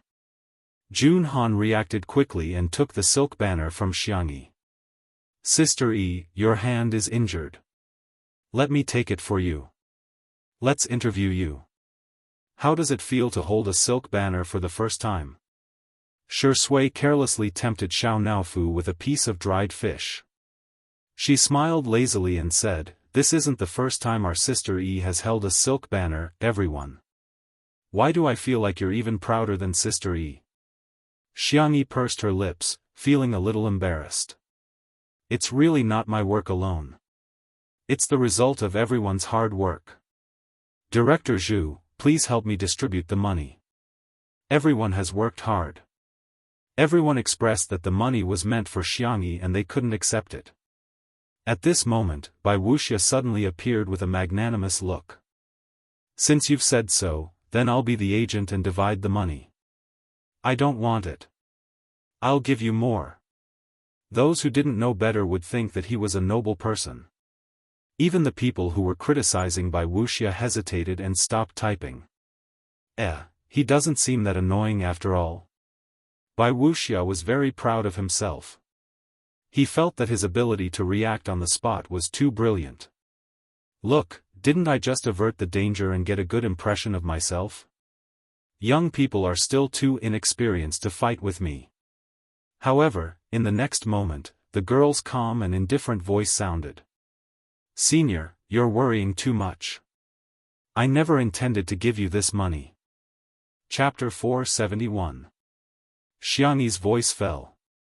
Apart from Shui, everyone else's eyes widened in shock. Isn't Sister Yi a soft girl? How come she's even tougher than Shui? A huge controversy broke out in the live stream.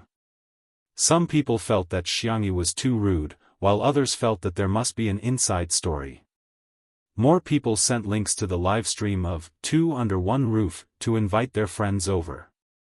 Hurry, come and watch the drama. The number of viewers in the live stream increased greatly, making countless peers in the industry cry. There must be a script, right? Otherwise, how can it be so exciting? First, Shui insulted me, then Sister Yi confronted me head-on. Even 1,000,000 screenwriters wouldn't dare to write such a script. Bai Wuxia's face instantly turned as black as the bottom of a pot. First, Shui didn't know what was good for her, then Xiangyi didn't know the immensity of heaven and earth. Both of them didn't give me any face. What's the difference between this and slapping me in the face? Bai Wuxia was so angry that he laughed, looking like a loyal minister who had been framed. He was indignant and self-deprecating. I originally had good intentions, but I didn't expect that my good intentions would turn into a bad thing. Sigh. Forget it, how can an old man like me join in the fun of you young people? He made it sound like he was really being ostracized and isolated. His acting skills were superb. Needless to say, this scene was quite infectious. Some netizens were emotionally swayed by his words, but then they heard Xiangyi ask in confusion. Senior, are you illiterate? Jian, Yi, Yong, Wei means to fight against illegal acts and protect others. Senior, you didn't do anything, so you're not entitled to this money in the first place, right? The girl wasn't arguing, but was seriously questioning. Even her tone was as if she was discussing an academic issue. Everyone was speechless. Sister Yi is awesome. She spoke their minds. And she hit the nail on the head. Especially Jun Han, who secretly gave Xiangyi a thumbs up with his hands hanging by his side. As expected of Sister Yi. Bai Wuxia, on the other hand, felt as if he had been punched in the face and almost fainted. He had been in the entertainment industry for so many years and was used to all kinds of plastic flowers on the surface, beating around the bush, making moves behind people's backs, and fighting in the dark. But he had never seen anyone openly fall out with him. Xiangyi's words and Bai Wuxia's reaction caused an uproar in the live broadcast room. F***ck, so Xiangyi means that Bai Wuxia has been standing by and watching? Pfft, this is too disgusting. She clearly didn't leave, but she still wants to steal the credit. You're really disrespectful. He's really insulting the stage name Bai Wuxia. Flawless white jade, a modest gentleman, was he worthy? He's not worthy. Bai Wuxia's fans were even more devastated. They tried their best to protect Bai Wuxia, but in the end, they found out that Bai Wuxia was a coward.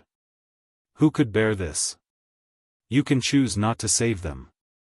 Although it's not morally justifiable, there's no legal obligation to ask for help. But, you didn't save him, but you still boasted that you saved him. That's disgusting. Bai Wuxia was enraged to the extreme. You're slandering me. There are so many pairs of eyes watching. Do you think I'm the kind of person who would leave someone in the lurch? There was dead silence. Bai Wuxia panicked a little and looked at Jun Han first. Little Jun Han pretended to be crazy and said, Bai Wuxia looked at another old actor, hoping that the other party would speak up for him on account of their many years of friendship. Old Gao said, what did you say? I can't hear you clearly. I'm old, my hearing is bad. Chapter 472. No matter who Bai Wuxia looked at for help, no one spoke up for him. Bai Wuxia was really flustered and scared this time. The netizens also came to their senses. In a sense, not expressing their stance was also a way of expressing their stance. I've seen people who are unpopular, but I've never seen someone so unpopular. Everyone kicks a man who's down. Bai Wuxia is a good example of that saying. In other words, Bai Wuxia really didn't do anything, and he might even have left her in the lurch. That's why everyone is angry. The public opinion was one-sided, and apart from Bai Wuxia, there were only a few fans who were still clamoring. Gossip is a fearful thing, and 3 people make a tiger out of it. Public opinion can melt metal, and accumulation can destroy bones. Don't you guys have a conscience for treating an old artist like this? Who knows if these people are being threatened? It's ridiculous that there's no smoke without fire. If you have the guts, show me the evidence. I'm a skeptic, and I don't believe in witnesses. I only believe in physical evidence. The planner of National Citizen happened to see this comment and showed it to Director Zhu. Director Zhu was speechless for a while. After pondering for a moment, he whispered a few words to Li Jianyu. Li Jianyu was particularly terrified after hearing this. "Ah, that's not very nice, Director Zhu. I'm not worthy, there are some things that I can't say, so you can only lead the way." Director Zhu smiled bitterly. "Do you want to see Sister Yi get criticized?" Li Jianyu was silent.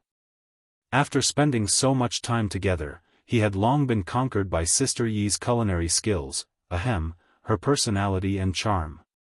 She was such a gentle and determined girl. If it weren't for him, she might not have been involved in the whirlpool of public opinion. Although he called Xiangyi Sister Yi, he really treated Xiangyi as his younger sister. Sister Yi deserved to be pampered and not be wronged at all. "Li Jianyu, okay, I'll go." While the table was in a deadlock, Li Jianyu's voice suddenly rang out with a megaphone.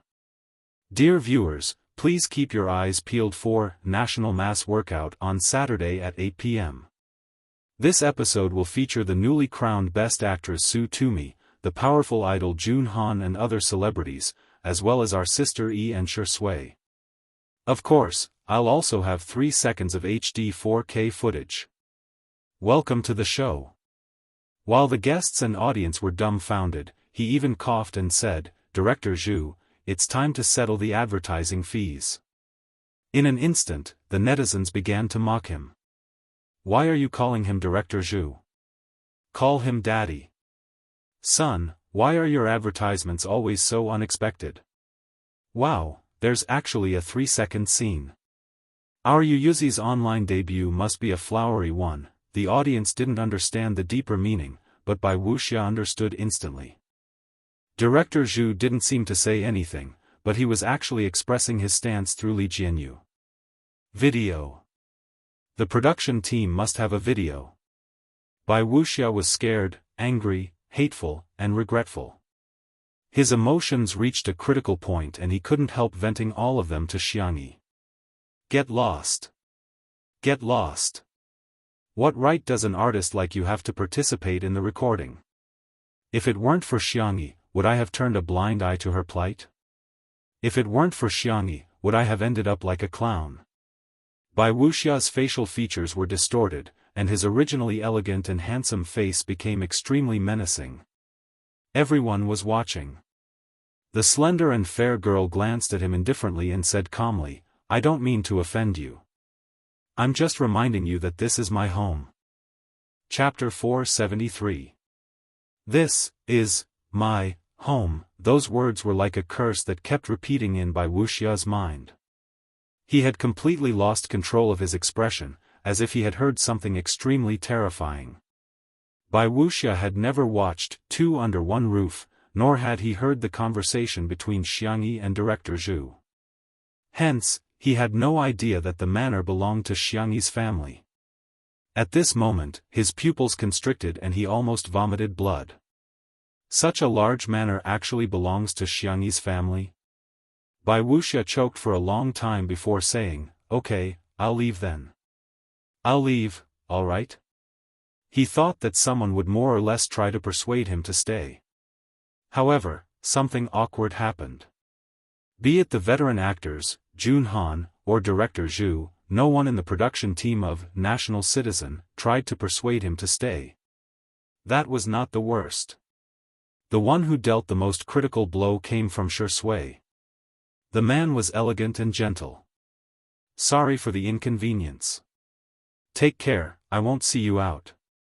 Bai Wuxia was speechless. He was so angry that his head hurt. He didn't know if it was an illusion, but he felt a metallic taste in his throat. The netizens also flooded the live stream with comments. Get lost, I won't see you out. I'm dying of laughter. He actually told Sister E to get lost. What a big face. Bai Wuxia has been taking advantage of his seniority for a long time. Finally, someone can teach him a lesson. I'm so happy. In the vast night sky, Bai Wuxia left in a sorry state. Old Zhang was so evil that he didn't even give him a single screenshot. The consequence of offending the cameraman was that he wouldn't get a single screenshot. For an artist like Bai Wuxia, having no popularity was worse than any form of punishment. Bai Wuxia got into the nanny van, thinking that he had already been humiliated enough. To his surprise, when he turned on his phone, he saw that several entertainment news apps were promoting his scandals. An old actor with good morals and skills? No, he's weak and incompetent. What a coward. Bai Wuxia's car crash. Click on the link below to watch the face-slapping video.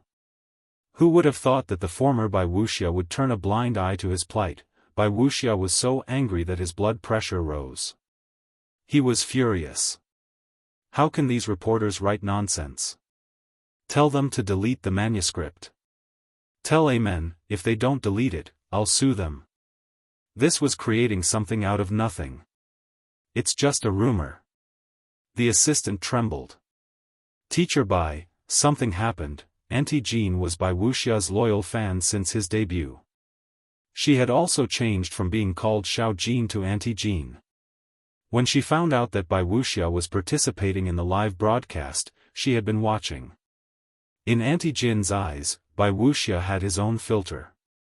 He symbolized the beauty of her youthful days of simply liking someone. Therefore, no matter how many loopholes Bai Wuxia made, she could always find a reason to defend herself. When she saw some people saying that there was no evidence to prove that Bai Wuxia did not save her, she suddenly had an idea and thought that she had thought of a wonderful idea. Perhaps, the situation at that time had been filmed by the production team of National Citizen. With the mentality of giving it a try, she relied on her strong ability to find a hacker and get the video of that time. Unexpectedly, after the hacker got the video, the more he looked at Bai Wuxia, the more he disliked him. He even directly exposed the video of Bai Wuxia not saving him. As a result, the video went viral on the internet. This time, there was both a witness and a physical evidence. The last bit of face that director Zhu wanted to give Bai Wuxia was completely torn down by this enthusiastic hacker. When Bai Wuxia heard this news, his eyes rolled back and he fainted on the spot. Chapter 474. Mr. Bai, wake up. The assistant was frightened and hurriedly called the emergency number. By the time Bai Wuxia woke up again, the public opinion on the internet had already gone out of control. The video went viral on the internet and every word that Bai Wuxia said in it made people feel uncomfortable both physically and psychologically. Let's stand further away. If Xiangyi can't take it, we'll be in trouble. Hey, don't run towards us. The bad guys were targeting the two of them in the first place. Aren't they afraid of implicating us? The netizens were furious. Although they usually like to bicker and argue on the internet, they were still very clear-headed when it came to major issues. Daily androphobia square root, is he a man? He looks like a human, but is he speaking like a human? Is he even human? I'm so disgusted by Bai Wuxia that I'm about to throw up my dinner from last night. You're a man, how can you have the cheek to watch Sister E charge forward? Forget it if you retreat, but how dare you make sarcastic remarks? Get lost. Bai Wuxia desperately spent money to remove the trending topic, but the comments still appeared one after another, and there was no end to the videos and posts. The public opinion formed an overwhelming wave that quickly slapped Bai Wuxia so hard that he couldn't make a comeback. In the manor. In the living room. Su Tumi sat cross-legged on the ground and stroked Xiao Naofu with one hand and little Shiji with the other. She was a winner in life. Her belly was round because of the chicken soup, and under the dual healing of food and adorable pets, she was in a much better state. Xiangyi came over with pajamas and a towel. The pajamas were made by my second brother, I haven't worn them yet. The towel is also new, it's been washed and dried. Su Tumi grabbed it and smelled the faint floral fragrance on the clothes. Are you afraid of the dark? Do you want me to get you a nightlight? Xiangyi asked. Then, she felt someone tugging at the hem of her clothes. Su Tumi blinked and said coquettishly, Sister E, can I sleep with you? Xiangyi said, it's not impossible, oh yeah, that's good. I'll take a shower now. The live stream room was instantly filled with demons. Ah, this sweet and soft CP is going to explode. Jiang Jojo, you there? E, do you still remember me by the Daming Lake? Oh, our sister Yi's harem has grown stronger again. Bestow a perfume pouch, leave a plaque, and be conferred the title of imperial concubine. Look closely at the look in Shui's eyes. I'm laughing so hard that my head is about to fall off. Someone hold it for me. Everyone noticed Shui's expression and found that it was indeed very subtle. For a moment, the live stream was filled with laughter. There were also untimely CP fans who stubbornly said, so what if you want a harem, but our Shui is the real one. The live broadcast ended. Director Zhu's material was almost done. Although Xiangyi said that they could stay the night, he still left with the crew. Sister E was such a good person. How could she bear to cause trouble for her? Li Jianyu and Ruan Qing sent him off. Director Zhu, don't forget about my 3-second shot. Director Zhu laughed and said, of course. Ruan Qing expressed her gratitude to him. Thank you for being willing to collaborate with us, Director Zhu, and thank you for helping us inform the overseas version of the review. This is just a token of our appreciation, please accept it. Director Zhu was about to decline, but he heard Li Jianyu say, this is the salted fish and smoked bacon that Sister E made, as well as the spicy rabbit head and sauced beef from Little Rabbit Farm. Ah, who can resist this? Chapter 475. How can I accept that? Although he was more polite than anyone else, Director Zhu picked up the gifts faster than anyone else. With a radiant smile on his face, he exclaimed, ah, Sister E, you're so nimble. The other staff members of National Citizen were dumbfounded. Director, I thought you didn't accept any gifts. Why are you accepting them today? Have some backbone. But then again, these are really delicious. Slurp. Su Tumi went to take a shower, leaving the two of them alone in the living room. Only then did Xiangyi realize that she seemed to have a boyfriend today. The man was sitting by the French window, casually flipping through an English novel. His gold-rimmed glasses were placed on the bridge of his tall nose, and his upturned peach blossom eyes were hidden behind the lenses. He was clearly keeping a low profile, but he was so dazzling that he couldn't be ignored. Feeling a little guilty, she poured a glass of water and scurried towards him. Boyfriend, have some water. Shui looked up with an ambiguous gaze. You finally remembered that I'm your boyfriend? Xiangyi looked at him eagerly. I'm sorry, I'm not used to it yet. Looking into his starry doe eyes, Shui felt extremely helpless. What should I do? I haven't even coaxed him and he's already not angry anymore. He closed the book, and under Xiangyi's puzzled gaze, he hugged her waist, carried her to the small coffee table, and sat down. Xiangyi began to stutter. Get used to my existence, girlfriend. The man's voice was deep and alluring as he buried his head in her fair neck and rubbed it twice. Her heart was beating wildly. Xiangyi thought, is this what it feels like to be in a relationship? It seems.